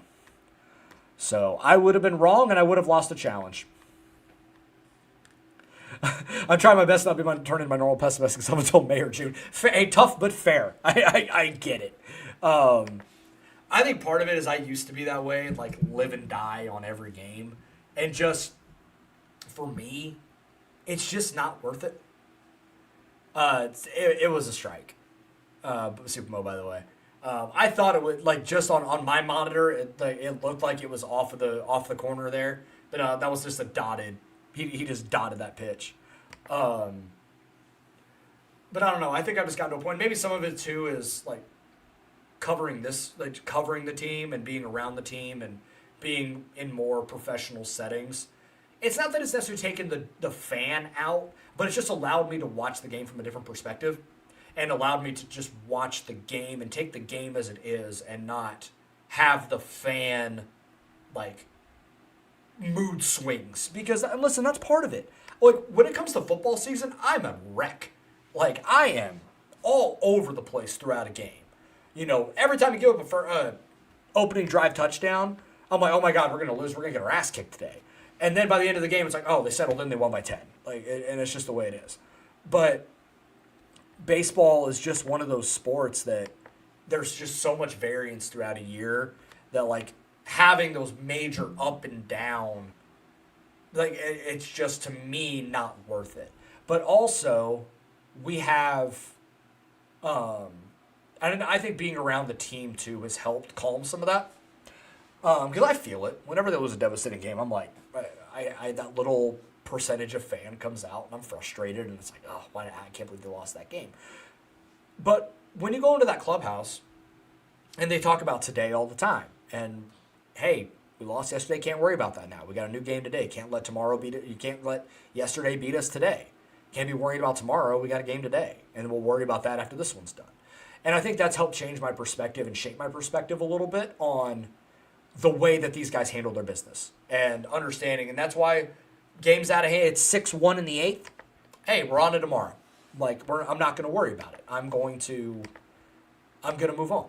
And that's kind of how I've learned to view it. And not telling you guys to do the same. It's just when you see me and it's not like I'm not up and down for whatever reason, or I don't seem like I'm as frustrated as I should be. It's just because, to me, it's just not worth it in that regard. 1-1 here to Jonah Heim. And Salvi is going to challenge the strike or the ball call. That looked like a strike to me. So we got our first Royals challenge of the season, and it was a strike. So it is a 1-2 count, and Jonah Heim is smiling at Salvador Perez because he knows, yeah, I might have gotten away with one there, but now it's 1-2. So the Royals now retain their challenge, and they still have 2 to go. So, hey, the Royals are 1 for 1 on the season with challenges.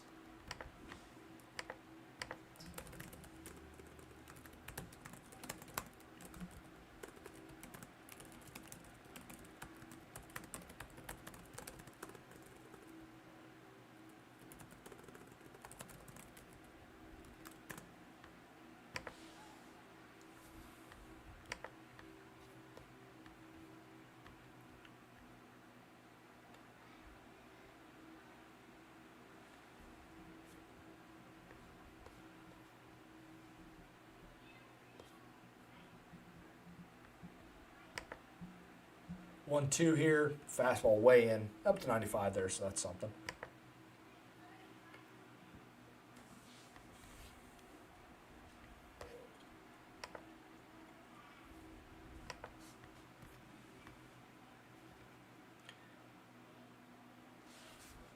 Well, we got a little lull here. 3-2 now to Jonah Heim. How's everyone's bracket doing in the NCAA tournament? I think there's a game going on right now. I think it's Bama, Alabama. Alabama. Nice job, Joel. Bama, Michigan. Can I get a score update there? If someone has that on a second screen as well. Ball 4. And he's still, even though he got the challenge and it was 1-2, he ended up walking him. That's the second time he's walked Jonah Heim. Again, Jonah Heim ain't going to beat you. The Jonah Heim in the last couple of years is not going to beat you.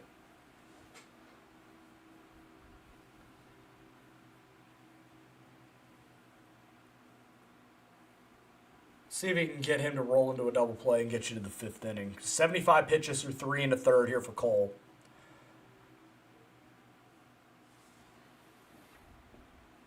Oh, he dropped the head on it, and that's a 2-run homer.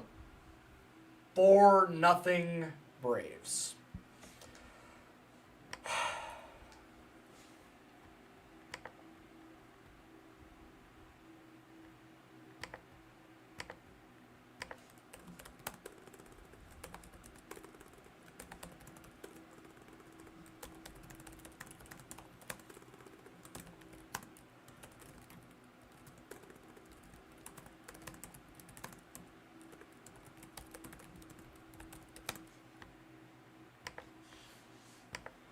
See, solos don't always beat you. 2-run homers do.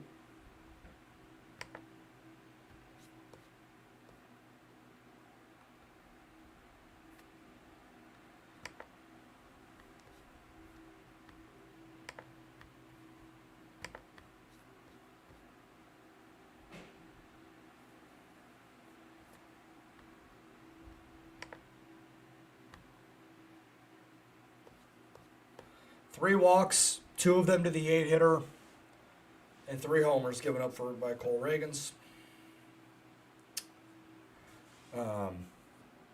It's just not good enough. I mean, it's not what you want, especially with the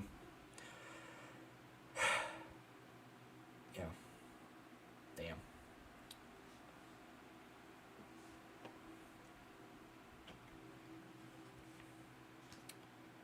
Michael, too cool. I didn't understand Lane Thomas batting third. What do you think? So that's a platoon thing. With Sale on the mound as a lefty, they want to throw as many right-handed hitters at Chris Sale as they could. So that bumps Vinny down a little bit. You're able to get 4 consecutive right-handed hitters in the order there.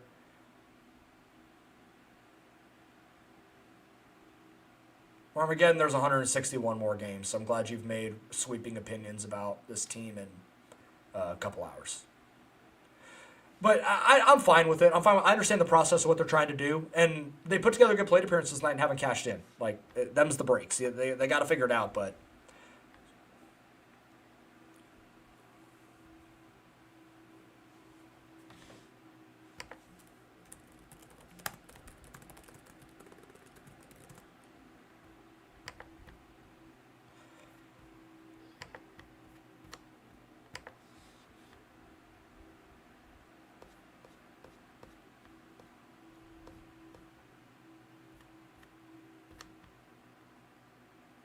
Oh, yeah, Cax is 100% going to start tomorrow. It's purely a just trying to get as many right-handed hitters in the lineup as you can. And you have three guys in the outfield right now in Collins and Thomas and Marte all right-handed. So like tomorrow, Cags will be in right, Marte will be on the bench, and Isbell will be in center, and Lane will be on the bench, and then you have those same platoon options. So that's all it is.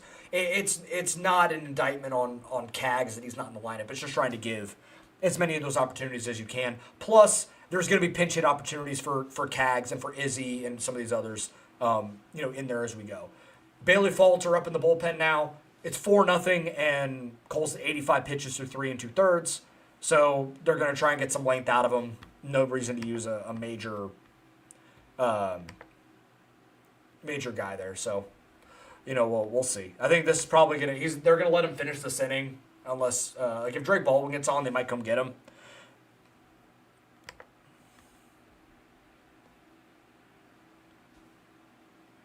Yeah, I think you might have been typing that as I said it, but yes, I imagine Cags will pinch hit.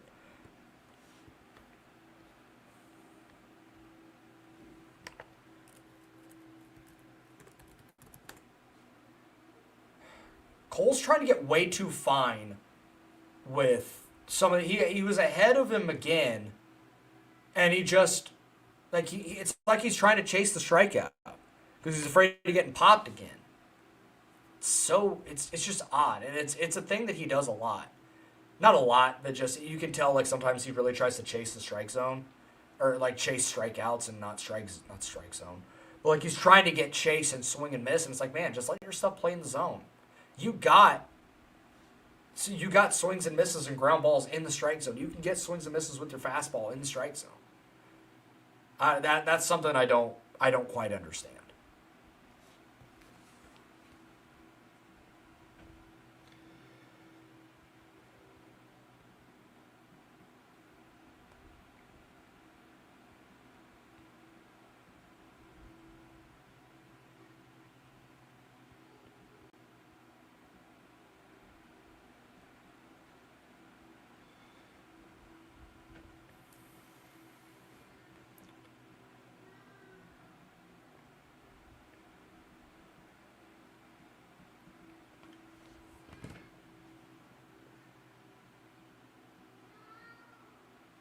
That's a generous strike call. I'm surprised Albies didn't head tap that.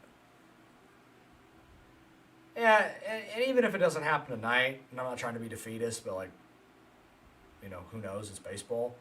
There's 161 more of these things, right? All right, that'll get him out of the inning. At least it should, right? Marte's running in. That'll end it. That will probably end Cole's night. Final line for him as I go here and check this. Theoretically, final line, but he's at 89 pitches. That's probably going to do it. Collins, Jensen, Michael, third time through here. Cole, 4 innings, 6 hits, 4 earned, 4 walks, 5 strikeouts, and 3 homers. The walks killed him. I mean, it is what it is. I do wonder about that thing in the first inning where he slipped and just he wasn't quite the same after that. That is something to watch, I guess.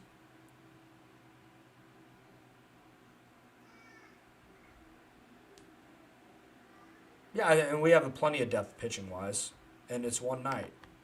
I mean, shoot, Paul Skeens is the best pitcher on the damn planet, and he didn't make it out of the first inning the other day. Can happen to anybody.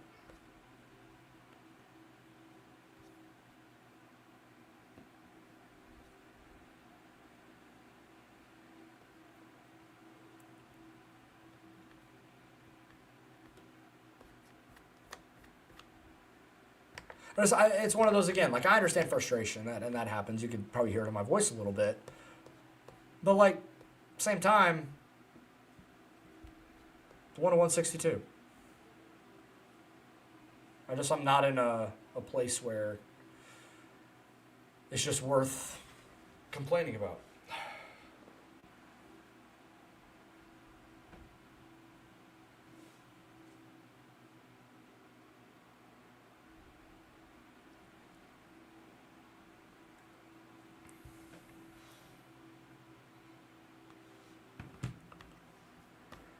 Some other scores from around the league as the top of the fifth gets going here. It's 2-1 Marlins over the Rockies, headed to the top of the sixth. The A's are beating the Blue Jays in Toronto 1-0 in the fourth inning. The Astros and the Angels just got going. That game is in the first, tied at 1. Still got Padres and Tigers tonight from San Diego, and then Cleveland, Seattle. That game is on Apple TV. And then Arizona and the Dodgers are on later tonight as well, and that is a 9:10 first pitch.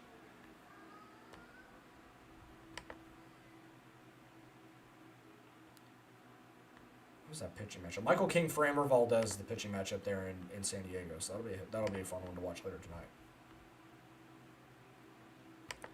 So they got unlucky with the Bobby double play because he smoked it and just hit it right at him.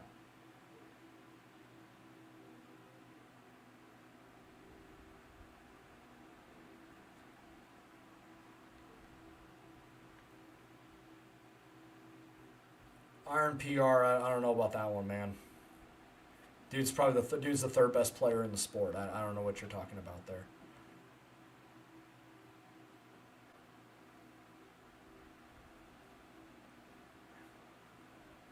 Jensen rolls over, and moving on. Third time through here for the Royals here. Michael singled and walked, so he's gotten on.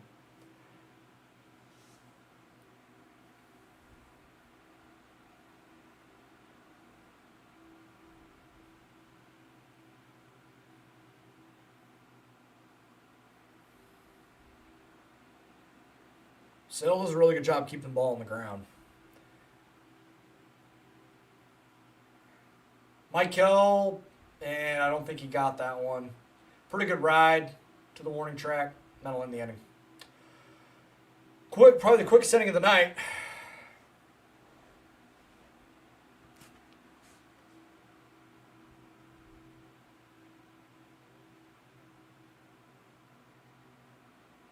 Hey Nick, can you ban Bronze Smash from the chat again? I'm just tired of just spamming for no reason. Thank you. I don't like using the ban hammer, but I will every once in a while. Well, technically Nick is the one using the ban hammer. I'm just the one doling it out.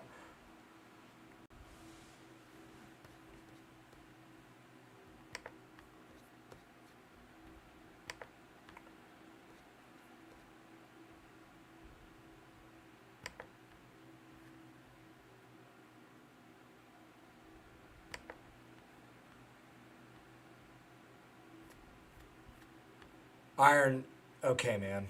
Like, that's not a correct opinion, but whatever. By every, statistical measure, it's not true, but, to each their own. I understand some people don't have access to the internet.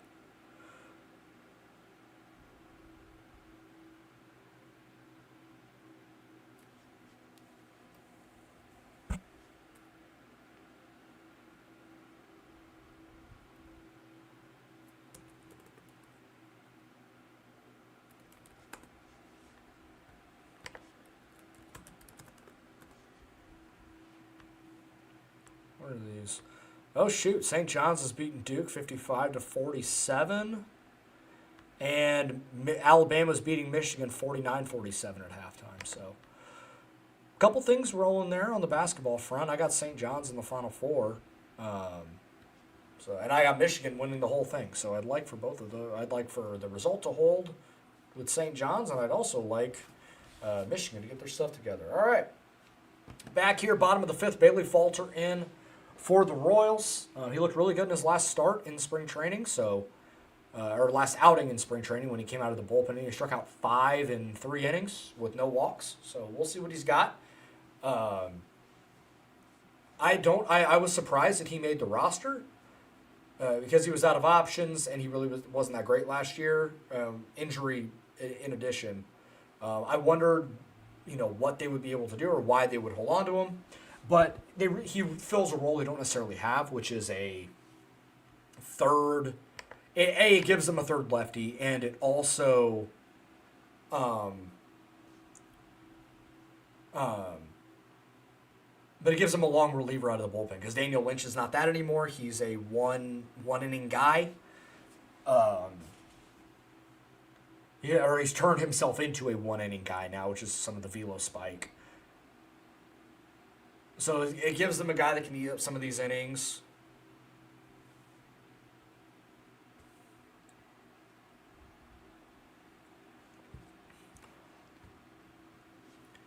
Yeah, I mean, it'll probably be he'll probably be the mop-up guy. He'll be the in this case, you'll only get 4 innings out of your starter. You're probably going to try and get 2 out of him here if you can. And he got Matt Olson to swing at a slider down and away and got him strike out. So we got that going, which is great.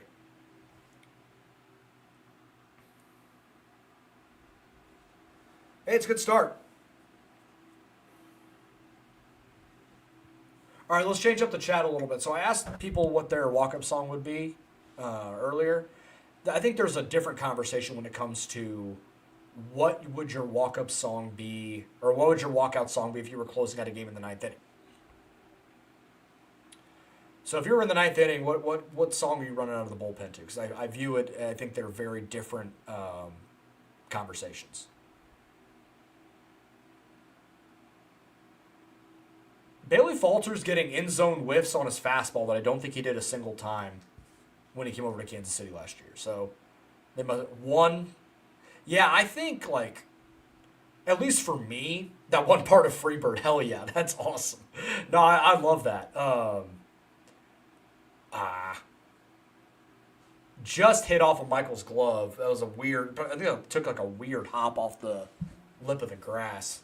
So, infield-ish single, Killing in the Name of by Rage Against the Machine. I would probably go, if I'm coming out of the bullpen, I would probably say Cowboys from Hell by Pantera. Wild Thing, but Wild Thing's kind of cliche. That goes with Ricky Vaughn in Major League. I think you have to have a little bit of screw loose. Enter Sandman, yeah. Enter Sandman would take a while to get going. But I think it's any type of heavy rock song with a little bit of some heft to it. But yeah, I'd say Cowboys from Hell by Pantera would probably be what I come out to. Because I need something to fire me up. If you're going to be a guy that closes out the 9th inning, you would have to have a little bit of a screw loose. Rooster by Alice in Chains. Yeah, that's something kind of haunting about that song. So it's got that kind of eerie feeling For Whom the Bell Tolls. So Seth Lugo, that's his song, is For Whom the Bell Tolls. And I remember I was at Game 3 of the ALDS in 2024 against the Yankees. And Seth Lugo started the game as the first playoff game in Kauffman Stadium since 2015. Salvi's challenging another low strike. I'll get back to that. They made it 3-0, so this is a significant challenge here. Weird zoom in on Bailey Falter. I think Salvi got another one correct here. And he did. He got another one. Salvi is 2 for 2 with that low strike. So it makes a 3-0 count, 2-1. Significant, again. Okay, back to it. So Seth Lugo, whenever I had gone to a game as a fan during the year and seen Seth Lugo pitch, and also weirdly worked out that every time I worked a game, he never pitched. So it was kind of I never knew what his song was. But he came out to For Whom the Bell Tolls, sold out crowd at Kauffman Stadium, towels waving, everyone's going nuts. I'm in this grandstand in the right field concourse, where they had extra media, and that song is playing. He's warming up. The crowd is at an 11, and I'm like, there's no shot that they're losing this game. It was too electric, and then ultimately they did. But I just remember that moment. Damn, that's a great song to walk out to as a pitcher. Is there a penalty? Yes. Michael. So each team gets 2 challenges. If you get a challenge wrong, then you lose one. You still retain the next one, and if you get that one correct, then you retain the one. But it's basically if you get two wrong throughout a game, then you're out of challenges.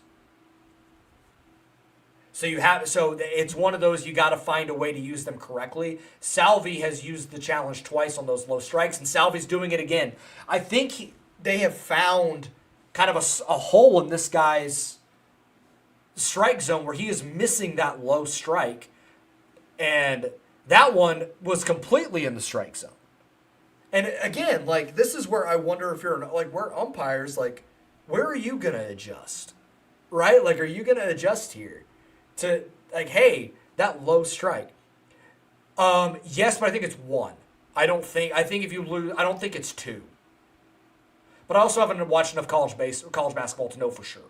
But I feel like it's if you lose the challenge, yes, but if you get it right, then you retain it. Dubon kind of gave Salvia, you for challenging that very clear strike. I got to it something.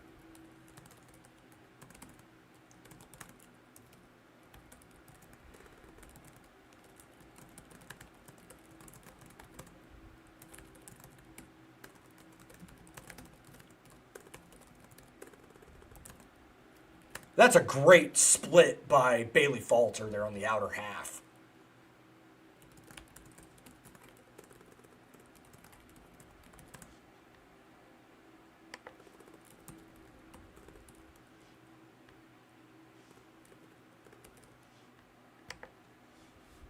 Why not have the computer strike zone? So they do, but I think that this is like the perfect balance of getting the call right while still having that quote-unquote human element, right? I think that's fine. I don't want to have things fully automated. I think that is technology taking it a step too far, and I think there is still too much there's still too much variance with the ABS, and there's still some things that got to work out. Michael, thank you for coming in, man. That's awesome. I appreciate you hopping by. Make sure you're subscribed if you subscribe to the YouTube channel. I really do appreciate that.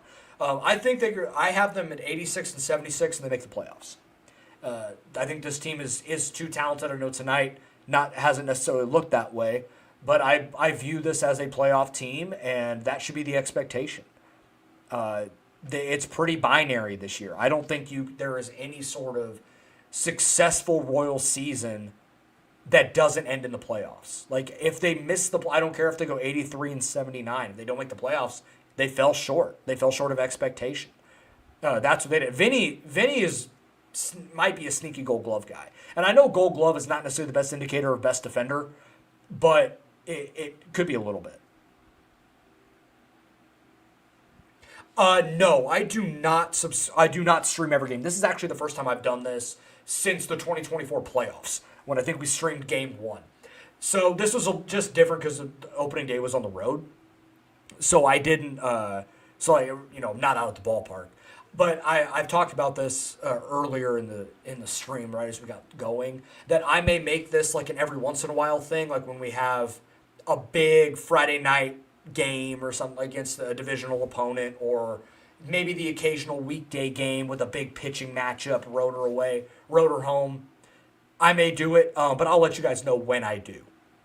I think this is fun. I've enjoyed doing this because I talk like this a lot when I'm watching the game anyway, so it just gives me an audience instead of my wife sitting there like, why are you talking to yourself? So I at least have that going for me.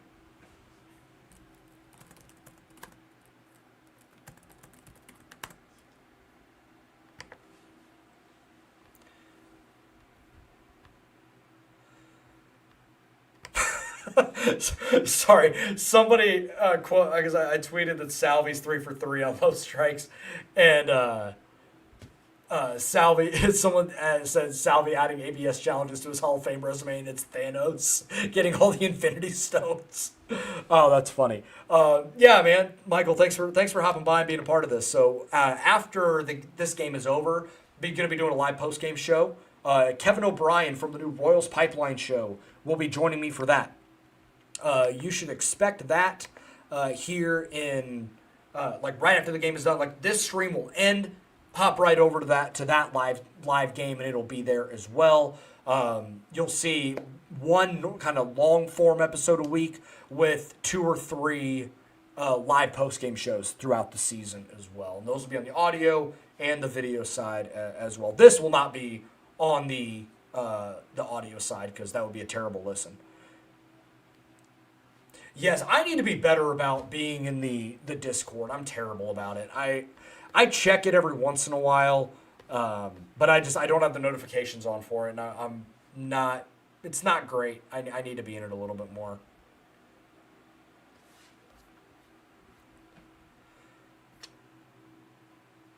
Whoa. They nearly got Bobby there, challenging the call. I think, yeah, you check it if we tag you. That is fair. And that is a ball. So the Braves will lose a challenge there. And it is a 2-2 count. So I guess the key to get me in the Discord is to just tag me because it's just one of those things that I'm not necessarily into very much. All right, 2-2 count here. Bobby gets some new life. And he rips one up the middle. That's a base hit. Bobby gets he's on the board for the first time this season. That's a tough pitch, too, because that was about shoulder high. Man. Yeah. Hey, it's a ball nonetheless.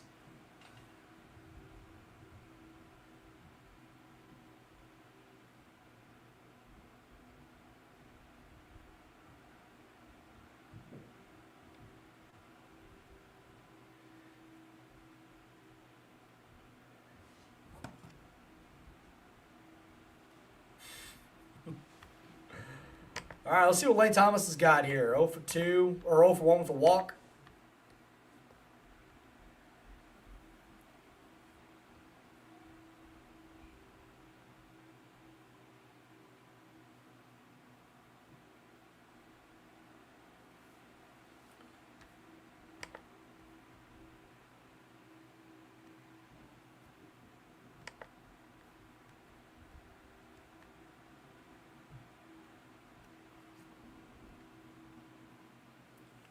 Okay, so this was an interesting stat from Josh Vernier from 96.5.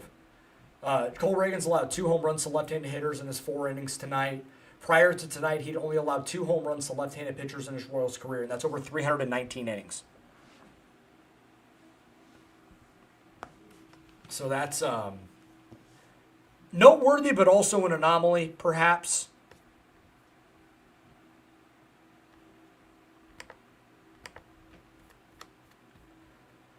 Yeah, he's at 82 pitches. I bet it's probably batter to batter at this point, I would imagine. Man, that's probably a pitch Lane squares up into the gap later in the year, but it's still some timing here. I feel like he's seen the ball tonight pretty well for the most part. I don't know if I'd necessarily view him as a 3-hole hitter all year against lefties, but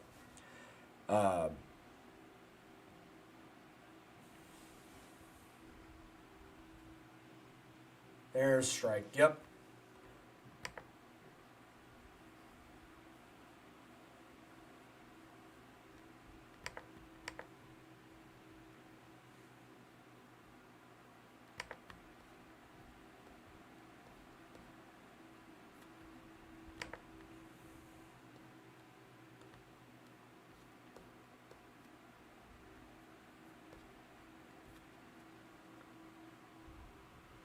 Salvi chased a slider. That might drop.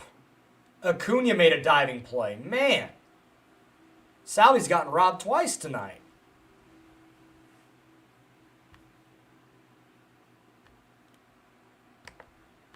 It's a good play. Would have liked to see a doinker fall.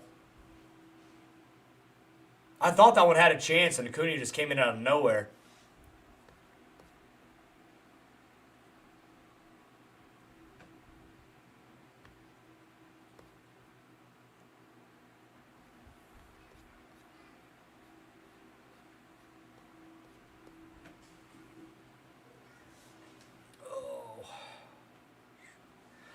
This is Sale's last inning, man. They really made him work those first 3 innings, and he just settled in. They had a chance. They had him on the ropes.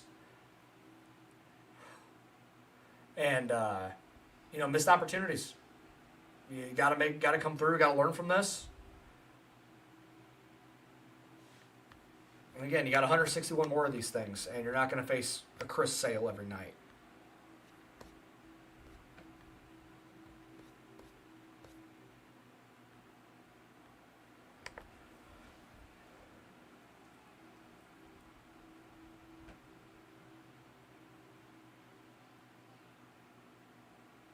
That replay made me cringe when Acuna's buckled. Yeah, that's what it's and because I think he's torn the ACL in both knees. So that's tough.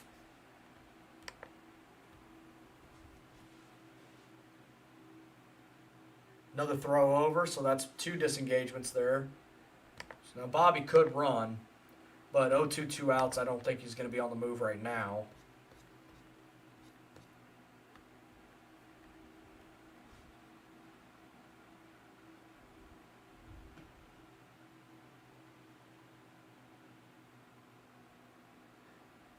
Oh, what a freaking play. You've got to be kidding me. Goodness.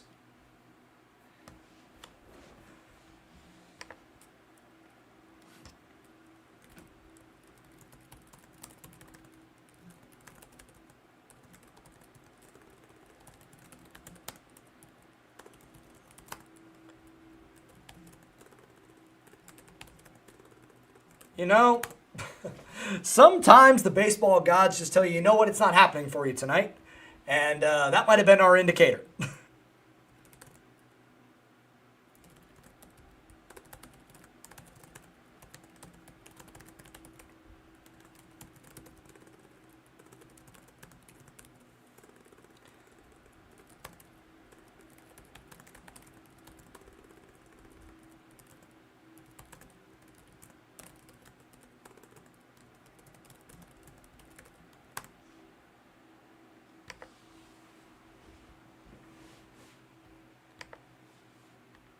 All right, I'll be right back. I imagine I'm not going to miss much if I miss a couple of pitches.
All right, we got 1 out. Sorry about that, guys. Thank you. Appreciate that, Corey.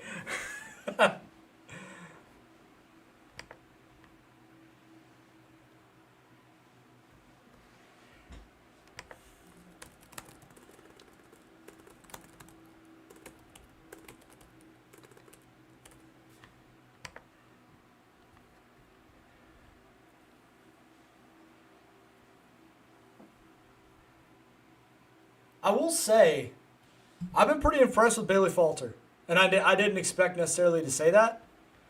I didn't know what to expect from him. And yeah, that's also like the game's not over. Like there's still 9 outs to go. You got to play all 27. That's the beauty of the game. But there are just some nights where you just can tell, like, man, it's just the breaks are just not going Kansas City's way.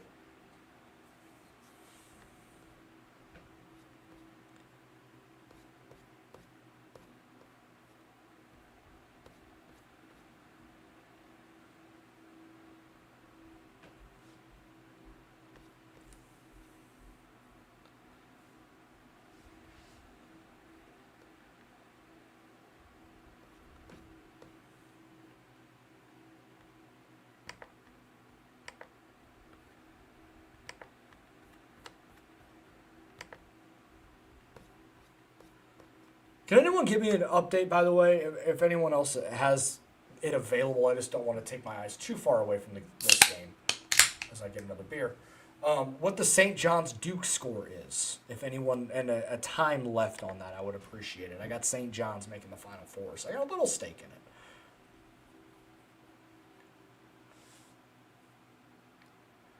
Haas feels like he's trying to, tied at 67 with 4 minutes left. Dang. All right, let's go. What about Haas feels like he's trying to amp up his teammates?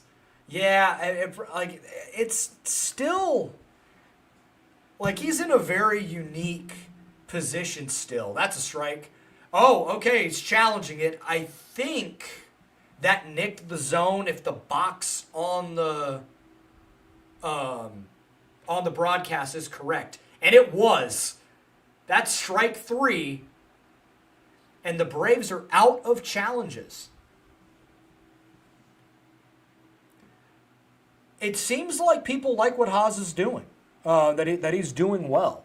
This is where one of those things I wondered. I am not here for any Rex Hudler slander. I will not.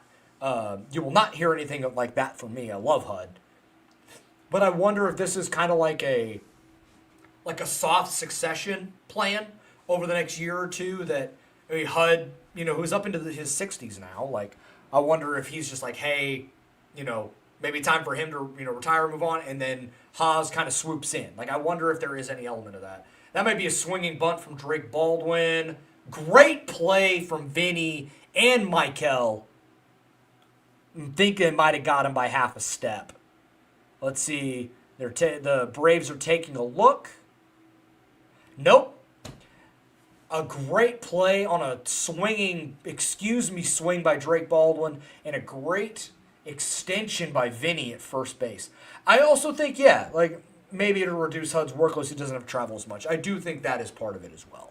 I'm not trying to call for Hud's job. It's just something I wonder. Like, when they added Haas to the broadcast, I knew Jeremy Guthrie was part of it as well. But it is interesting to see, and I'll be curious what the split's going to look like.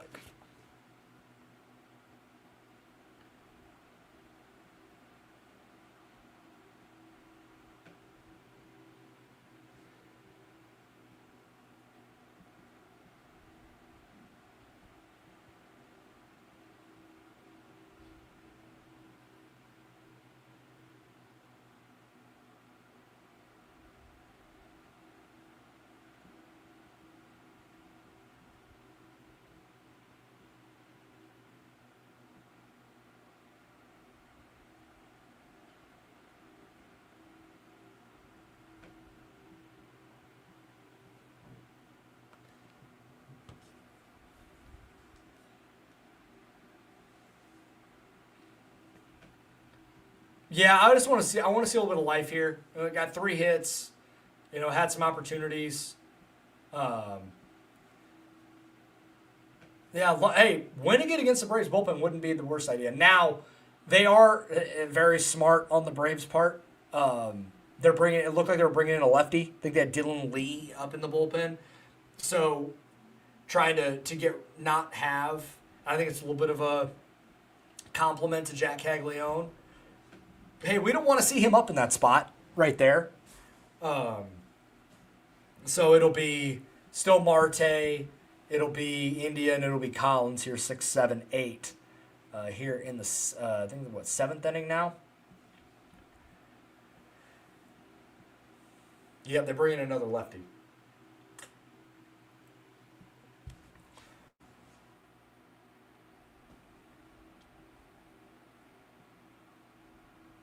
Kind of little first pitch swing there from Marte. And again, just something as this game goes on, if this game turns a little bit, potentially, the Royals still have both their challenges and the Braves don't have theirs at all. So that could be significant if we see the game script flip a little bit. Yeah, I mean, I could still see that happening. But I just think that it's one of those. It's a tricky spot. I see the argument for it, though.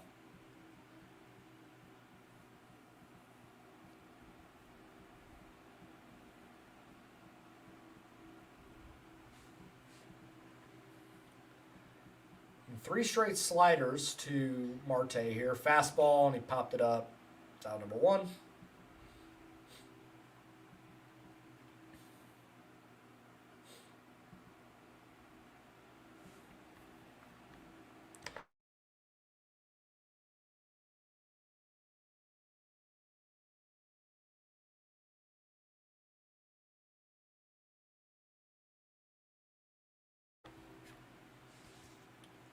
All right, let's see if India can get this thing going now. Hit it pretty well, but routine first pitch. And there's 2 outs. Well, not ideal.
And that was a pretty uninspiring top of the 7th inning.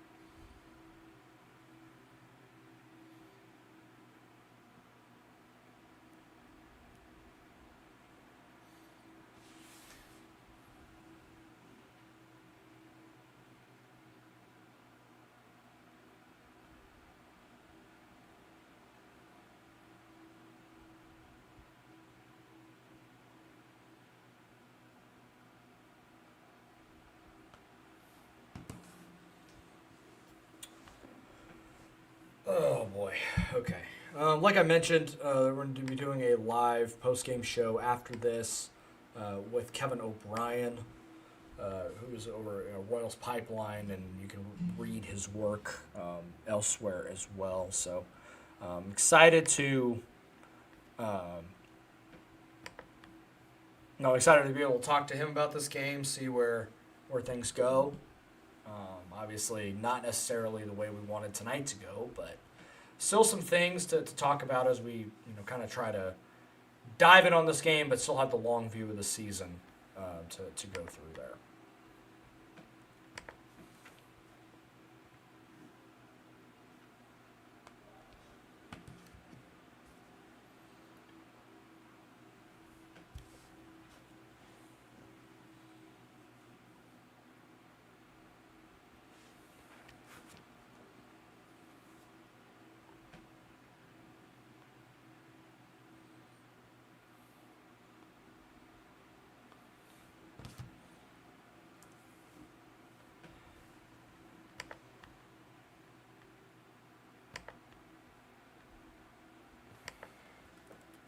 I am a Chiefs fan as well, yes. I am a Chiefs fan. Now, I don't do any of the Chiefs content here at KCSN. That is all other folks. But be sure to go check them out as well if you want some Chiefs offseason content. My teams and allegiances, Royals, Chiefs. And I've talked about it as well, but like I do have some still allegiance to the Seattle Mariners. Like that's the team that like I can be a fan of and separate it a little bit. I still like the Seahawks a little bit, just from the time my family and I lived out there, out in that area. I mean, I was happy they won the Super Bowl, but not like over the moon thrilled like I was when the Chiefs won. I went to Oklahoma State, so that's where my college teams are, as you guys can see that behind me. Soccer, I mean, I like Sporting KC Current, all that. Hockey, weirdly enough, the Pittsburgh Penguins. But yeah, I tweet about all sports. I focus on the Royals here, but talk about a lot of different stuff. I'm just happy baseball's back. I'm sure that you guys know, like I'm obsessed with this. And from now until October, like I'll watch an East Coast game until the Royals start, and then when the Royals start, I watch that game, maybe second screen another, and then I'll watch a West Coast game until I fall asleep. Like that's the way I am every night basically. I watched the games yesterday. Watched the Mariners until I fell asleep, and then woke up and I watched Braves Yankees until this started. I'll probably turn on Padres Tigers or Diamondbacks Diamondbacks Dodgers until I go to sleep. Seahawks won Super Bowl of the year. I left Seattle. Yeah, you're out on the East Coast now with the Jets and the Giants, which is just awful. I'm glad you follow that as well. That's awesome, man. Well, glad to have you over here as well. So thank you for the support. I really do appreciate it. Collins. Oh, that ball kind of knuckled on him a little bit, but out number one. But, hey, I will say, and I tweeted about this as well. Bailey Falters look good. I want to see a larger sample before I really dive in and think that this is who he's going to be. But it seems like he's kind of taken to this long reliever role. This is his third inning of work. 29 pitches, so he's probably not going to be used tomorrow, but pardon me. That's one time through the order for him now, and I think he's looked pretty darn good. The extension with the fastball.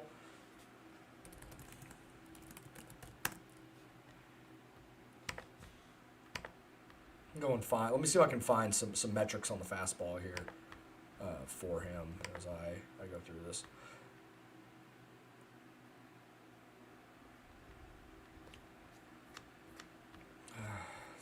Savant's kind of lagging on me a little bit. Let me refresh the page again. So, and also, just by the way, in those 4 innings, Cole Reagan still got 14 swings and misses.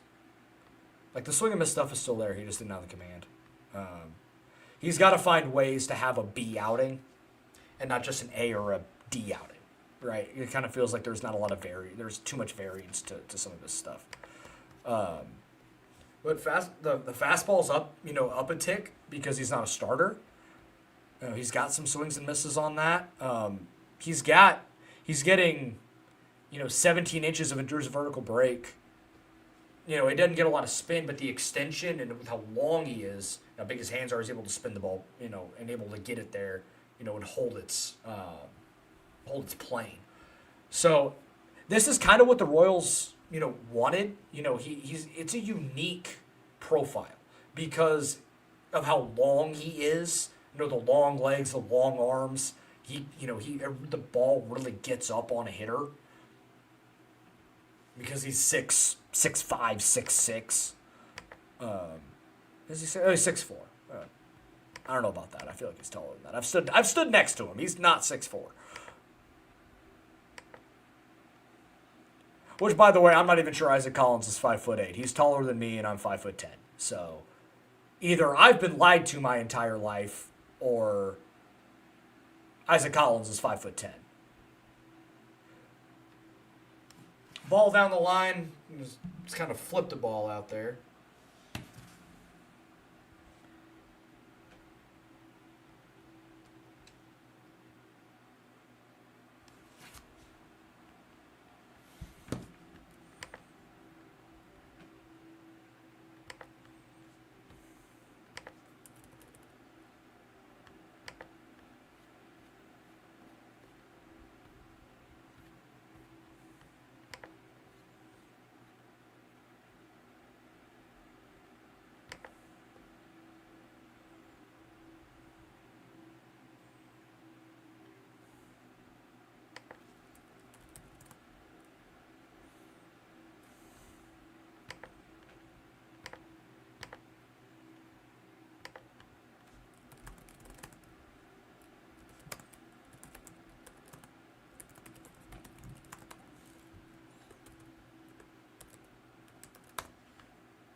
That was a high splitter. He kind of got away with them then. Sorry, guys. I got distracted looking at other things as I'm scrolling Twitter.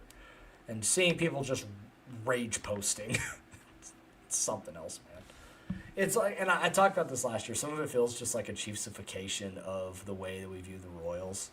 Like, there's 161 games left. It's not 16, not 8. You know, the way we talk about football, where every game has just got a different level of impact. The Royals lost on opening day in 2024, and then they played really well after that. Like, it can be that way, right? Yeah, Josh, it's kind of nuts, isn't it? And every doinker that the Braves hit is falling, and every doinker that the Royals hit gets a diving catch. It's just, Josh, I said it earlier.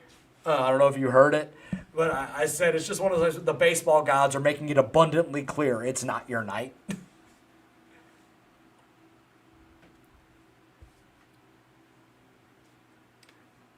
It's one of those where now it's just the repeatedly like punching you in the balls, and it's just like, we get it.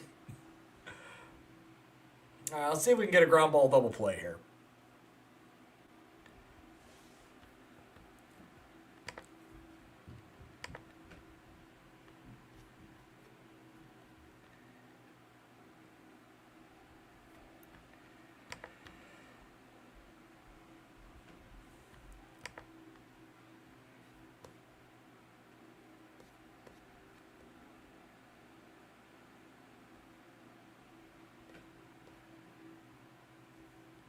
Yeah, it was a great pitch. He got it in on the barrel and just flipped it out there.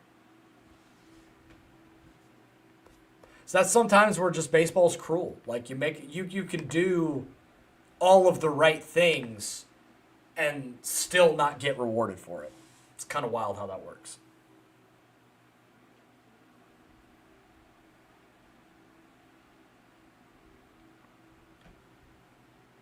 That splitter is interesting because it doesn't have like a lot of depth. It doesn't die. It just kind of holds its plane at about 6 to 8 miles an hour or less. Makes it a really interesting pitch to tunnel, like where he's able to kind of spot that dead zone fastball down and get a take. I may try. I would try that here. See if you can follow up the split with a fastball, speed him up a little. I don't think he went. No. 2-2. Fastball in.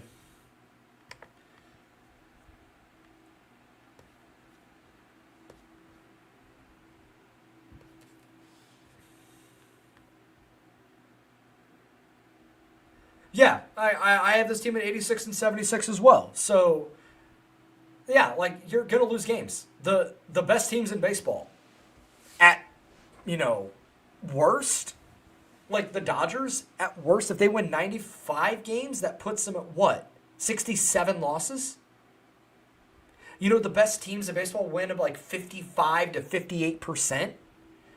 Playoff teams are slightly there. So, yeah, like it's one game. Like, that's why you don't. The overreactions are fun when it's satire. Like that, like I had a tweet yesterday, or not a tweet. I texted my group chat with some of my good friends from college. We're all huge baseball fans. We got Mariners fan, or say me, Mariners and Royals, Rangers, and Astros, all in the same chat. And this was what I said for my day one overreactions. Like, Aaron Judge is cooked, the Pirates ruined Paul Skeens, the Rangers are dead, and the White Sox need to contract the franchise. Like, when you're being stupid, like, it's, when you're being ridiculous for the point of satire, then it's fine. But if you're going to be ridiculous for the sake of it, and just say outlandish stuff, and legitimately overreact to one game and lose your mind, I don't take that seriously. I just don't.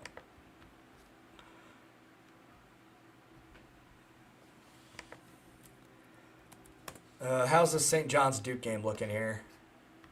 Duke's going to win. That is. Oh, that ball's in the gap. And it's down. That's going to score 2. And it's 6-0. because I was looking in other directions.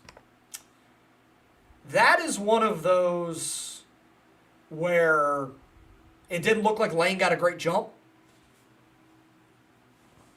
And that's one where Kyle Isbell probably, gets to it. It looked like he didn't get a good read off the bat, and that's one of the things Isbell does really well. So that's the downside there. It's an out, or at least it's closer. Splitter was up a little bit there from... that's the inning. Man, we only needed one more pitch. But 6-0. Headed to the 8th.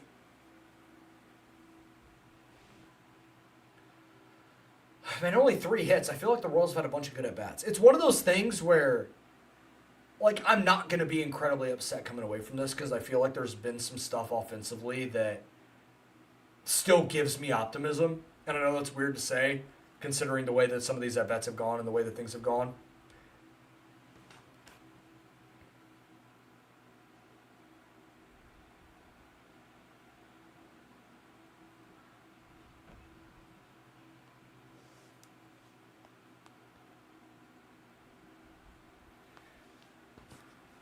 Yeah, disappointed. Yeah, and it's okay to feel disappointed.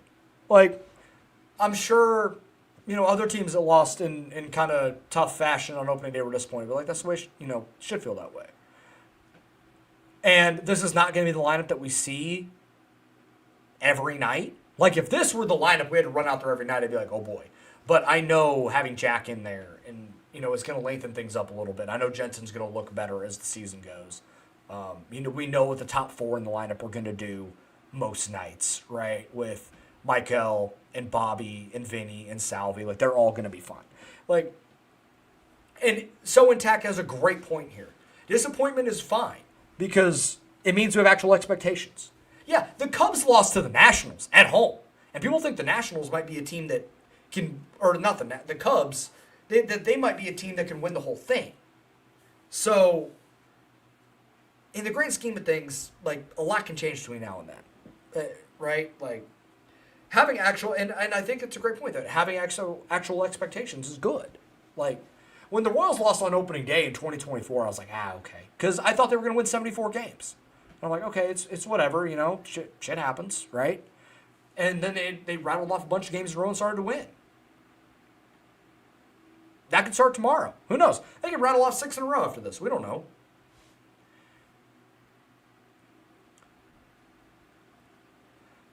Yeah, I get it. I kind of wish that we would see Cags tonight. But now they're kind of in a tricky spot in the lineup because the next spot where he could come up would theoretically be Lane Thomas. But then you're probably having to then you're making Isbell come in late. It kind of gets funky. So it may just be he's not coming in the lineup tonight. But he's going to be in there tomorrow against Reynaldo Lopez, who, from what I don't think he had a great spring, and I read some stuff about the velo being down. And Jensen took a shot there, 2-0, fastball down the middle, just missed it. And a 4.15 ERA. That's a great take. If you're getting sped up with a fastball, that's one thing Jensen's going to do, man. He's going to work a great plate appearance.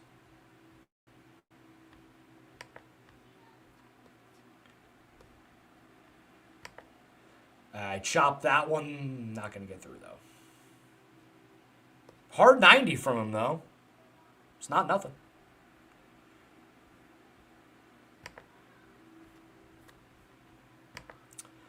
Fourth time through here.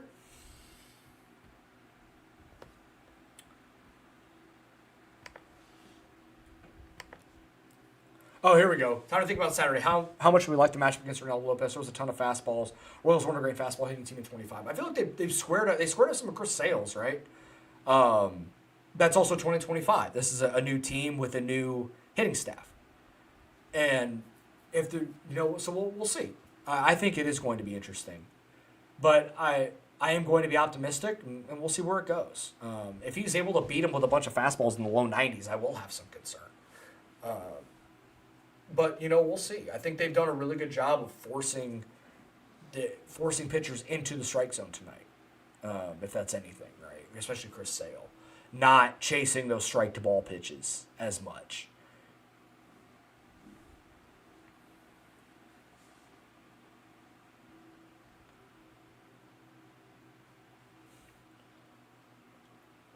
I'm also not going to use Robert Suarez as the example of, well, maybe they can hit fastballs because that's all he does, and he also does 99 with 3 different variants, so we'll see. It's about hammering the mistakes, and they've taken some. That's 99 down the middle, dog.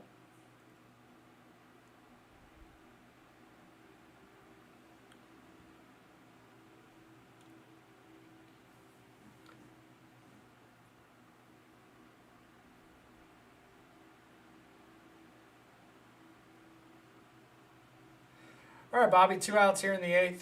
See if we can try and get at least a little something going here. Bobby just ripped that ball. Oh, look, he didn't dolphin dive and catch it. So that's 2 hits for Bobby there.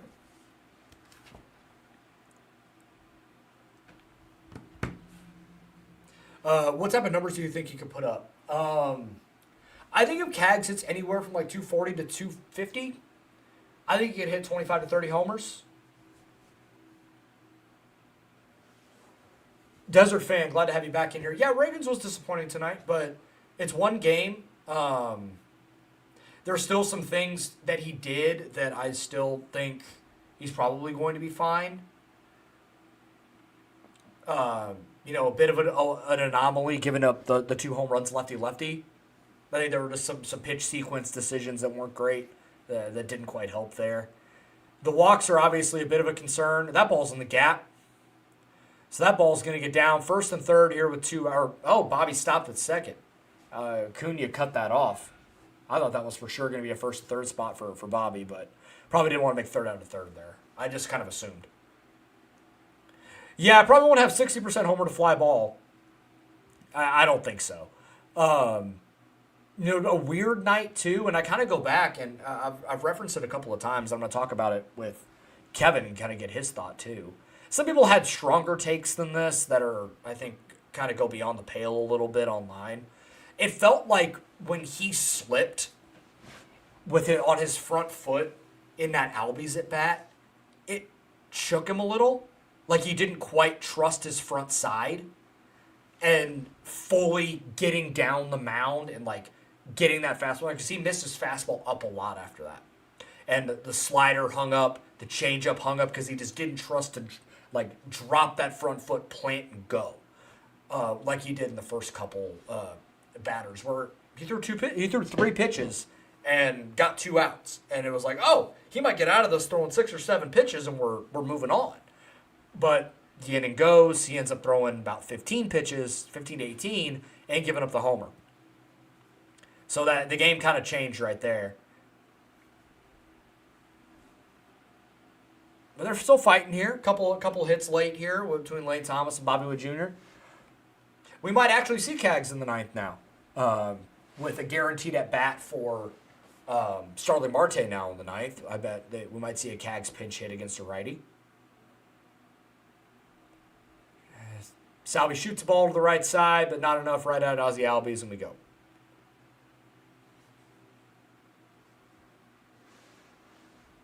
And I don't know if it was necessarily the mound or just not trusting his landing spot. I think that was part of it. Now, again, it could be a one-off and he has no problem with it, but I wonder if it just kind of stuck in his mind, like where his landing spot was there like a weird divot or something on the mound from where Sale left it, because they're lefty-lefty. Like it'd be different if it was, I don't know, whoever the right-handed pitcher for Atlanta is. It's just something that I thought about. But because they're both extreme left-hand side, or not left-hand side, right-hand side of the rubber, it would like from the camera view, and they both kind of come down, not in similar spots, but kind of around that area. So I do wonder how much that had an impact just mentally. And pitching, like baseball, is an incredibly mental game, and when something doesn't feel right in your process, it can change things. And I hope that isn't just an indication of just like something mentally with Cole, but we've seen this happen before with him. right? That I go back to 23 when that game in Toronto where he didn't trust his landing spot and he was throwing balls to the backstop because he lost it there for a second. So and I'm sure they'll talk about it post game. I'm sure he'll get asked about it, and we see anything come through, we'll look into it. But I don't have long term concerns about it. I know some people are like, well, 2024 was a long time away. Like, okay, man, like again, overreaction after one game of 162 is a hell of a drug, but you're not going to get that much from me here, I don't think. Let's get some score updates here from some of these other games. I did it earlier. We'll do it again. Still 2-1 Miami over the Rockies in the top of the ninth. One out here, or two outs here. Runner on first, tying run on first for the Rockies. The Blue Jays are up 2-1 in the top of the eighth against Sacramento. 5-1 Angels over the Astros in the top of the fifth. That's interesting. Let's see what happened there. Alex Lang on the mound here for the Royals in the bottom of the eighth, making his Royals debut. Mike Trout is 3 for 3, and he has another home run. I love that so much. I want Mike Trout to have one more absolutely awesome year to show everyone, like, kind of like y'all forgot I'm really that guy. That's awesome. I love that. I think that's the only other game in action right now. Padres and Tigers is in warm-up. So is Cleveland and Seattle. First pitch there from Alex Lang, knuckle curve, gets Michael Harris to roll over.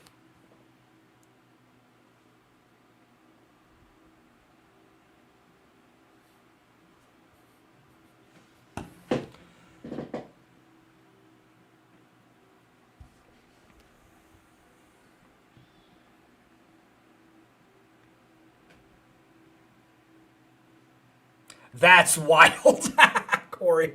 I apparently said Alex Lang the same way that Ryan did at the exact same time. That's funny. Ryan Lefebvre's awesome, by the way. I've gotten to, the fact that I go to games and he knows who I am is kind of funny.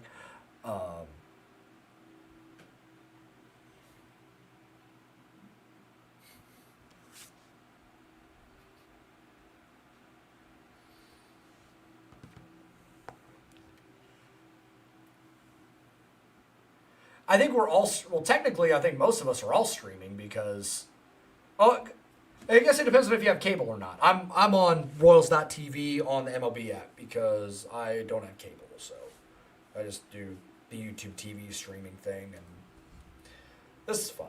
But it's weird because I'm on like a shared, like, MLB.tv account that my buddies and I have done since college in like 2016, 2017. But they all live in different places where the Royals aren't blacked out. So I had to do my own account to be able to watch the Royals and buy Royals.tv. Alex Lang got his first strikeout with the Royals, change up down to Ronald Acuna. And man, he is rocking that mock turtleneck. I respect it. That is a look right there.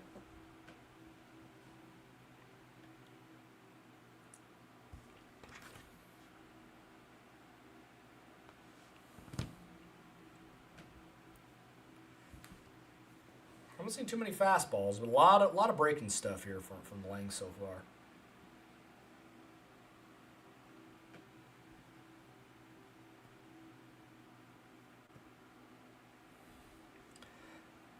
Oh, all right.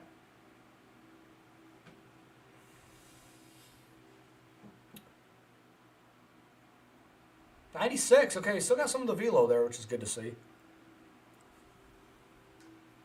I was intrigued by the signing, but also cautiously optimistic. It's a $1 million deal. A lot of injuries.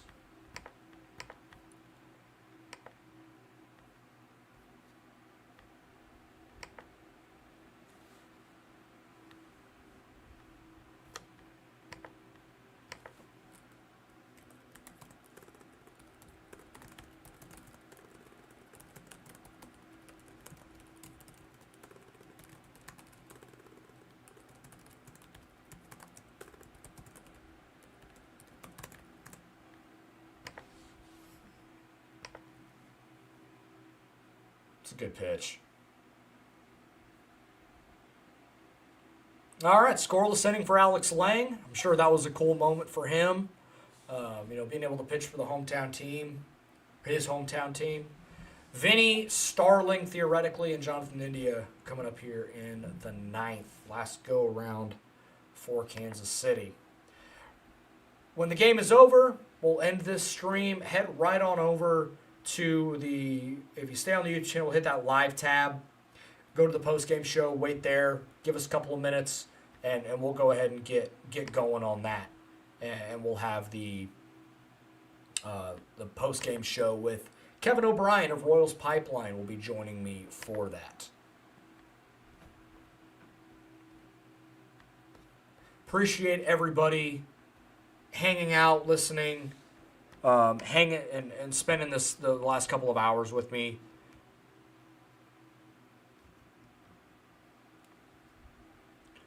Royals Data Dugout, great follow. Go follow them on Twitter as well. Sneaky important to see him not as high on the bullpen collectively as others. They need him and Mears to be productive, otherwise it gets thin quick. Yeah. I think even if one is fine and the other is good, I think the bullpen can still be good. And this doesn't account for a potential like maybe a Kolek making a move to the bullpen or Avila making a move. I think Eli Morgan may be able to give them some innings occasionally. And there's also like a guy, if you want one guy to watch for in the minor leagues that might be able to help the bullpen this year if he doesn't walk a crazy ton of guys, is Dennis Colleran I think he's in Double-A now. Got a good look at him in big league camp. I mean, it's 98 to 100 with wipeout, breaking stuff, slider, sweeper. Throws a little bit of a cutter too. That's in the low to mid 90s. That it's a prototypical back into the bullpen type arm, and if he's able to get the walks down and command the ball a little bit, that's a guy that might be able to be pretty darn helpful here pretty soon.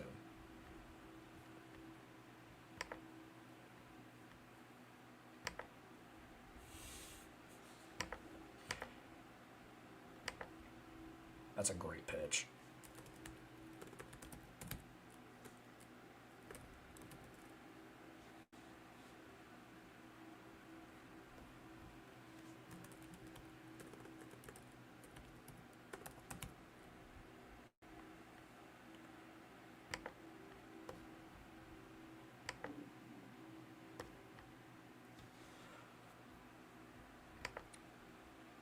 Should clarify, I don't think the pen is bad, just more average than good. I think that's fair. At least as presently constituted, sure, until we see how everyone looks. I do want to see...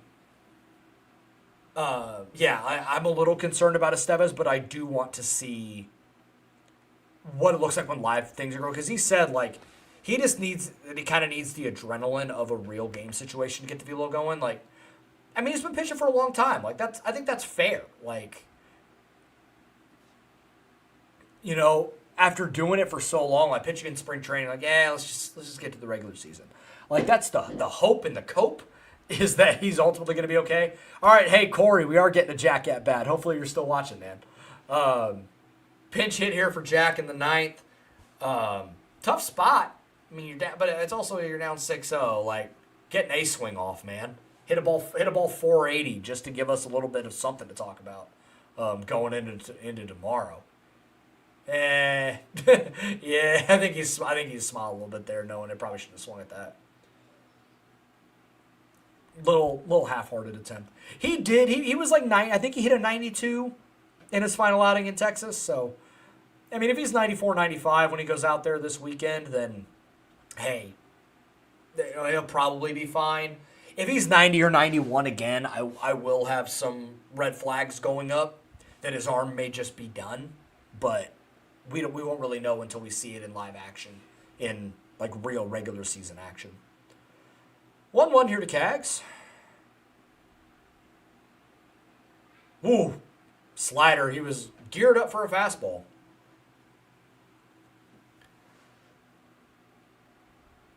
Got a little spin there. All right.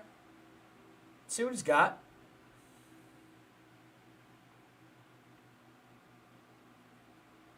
It's a good take. Curveball, one of those ball to strike curveballs that Jack talked about that he needed to get better at this offseason about not swinging at. He didn't. That's growth. That's the kind of things that we've wanted to see from him. Another one. That was like a 58-foot slider, but who knows? He might have swung at that last year. Worked a 3-2 count despite two pretty bad swings. In this, one just kind of sitting dead red, he guessed wrong, and then the other one kind of guessed wrong on a slider in the zone. See if he just gives him a fastball, just see what happens.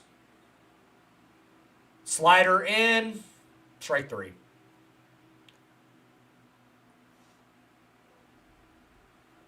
It was a good pitch. It was strike 3. Wish he pulled the trigger and just tried to fight it off, but it's all good. It is what it is at this point.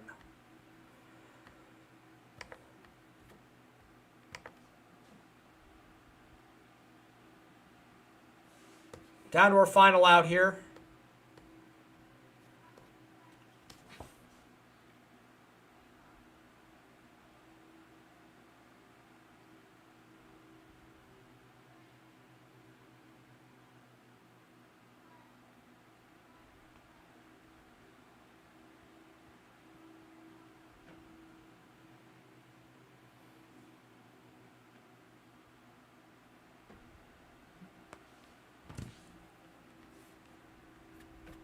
Thanks, Royals Data Dugout. God, dogged, I forgot your name, or like who you're actually, like what your account actually is, or what your personal is. But hey, come over to the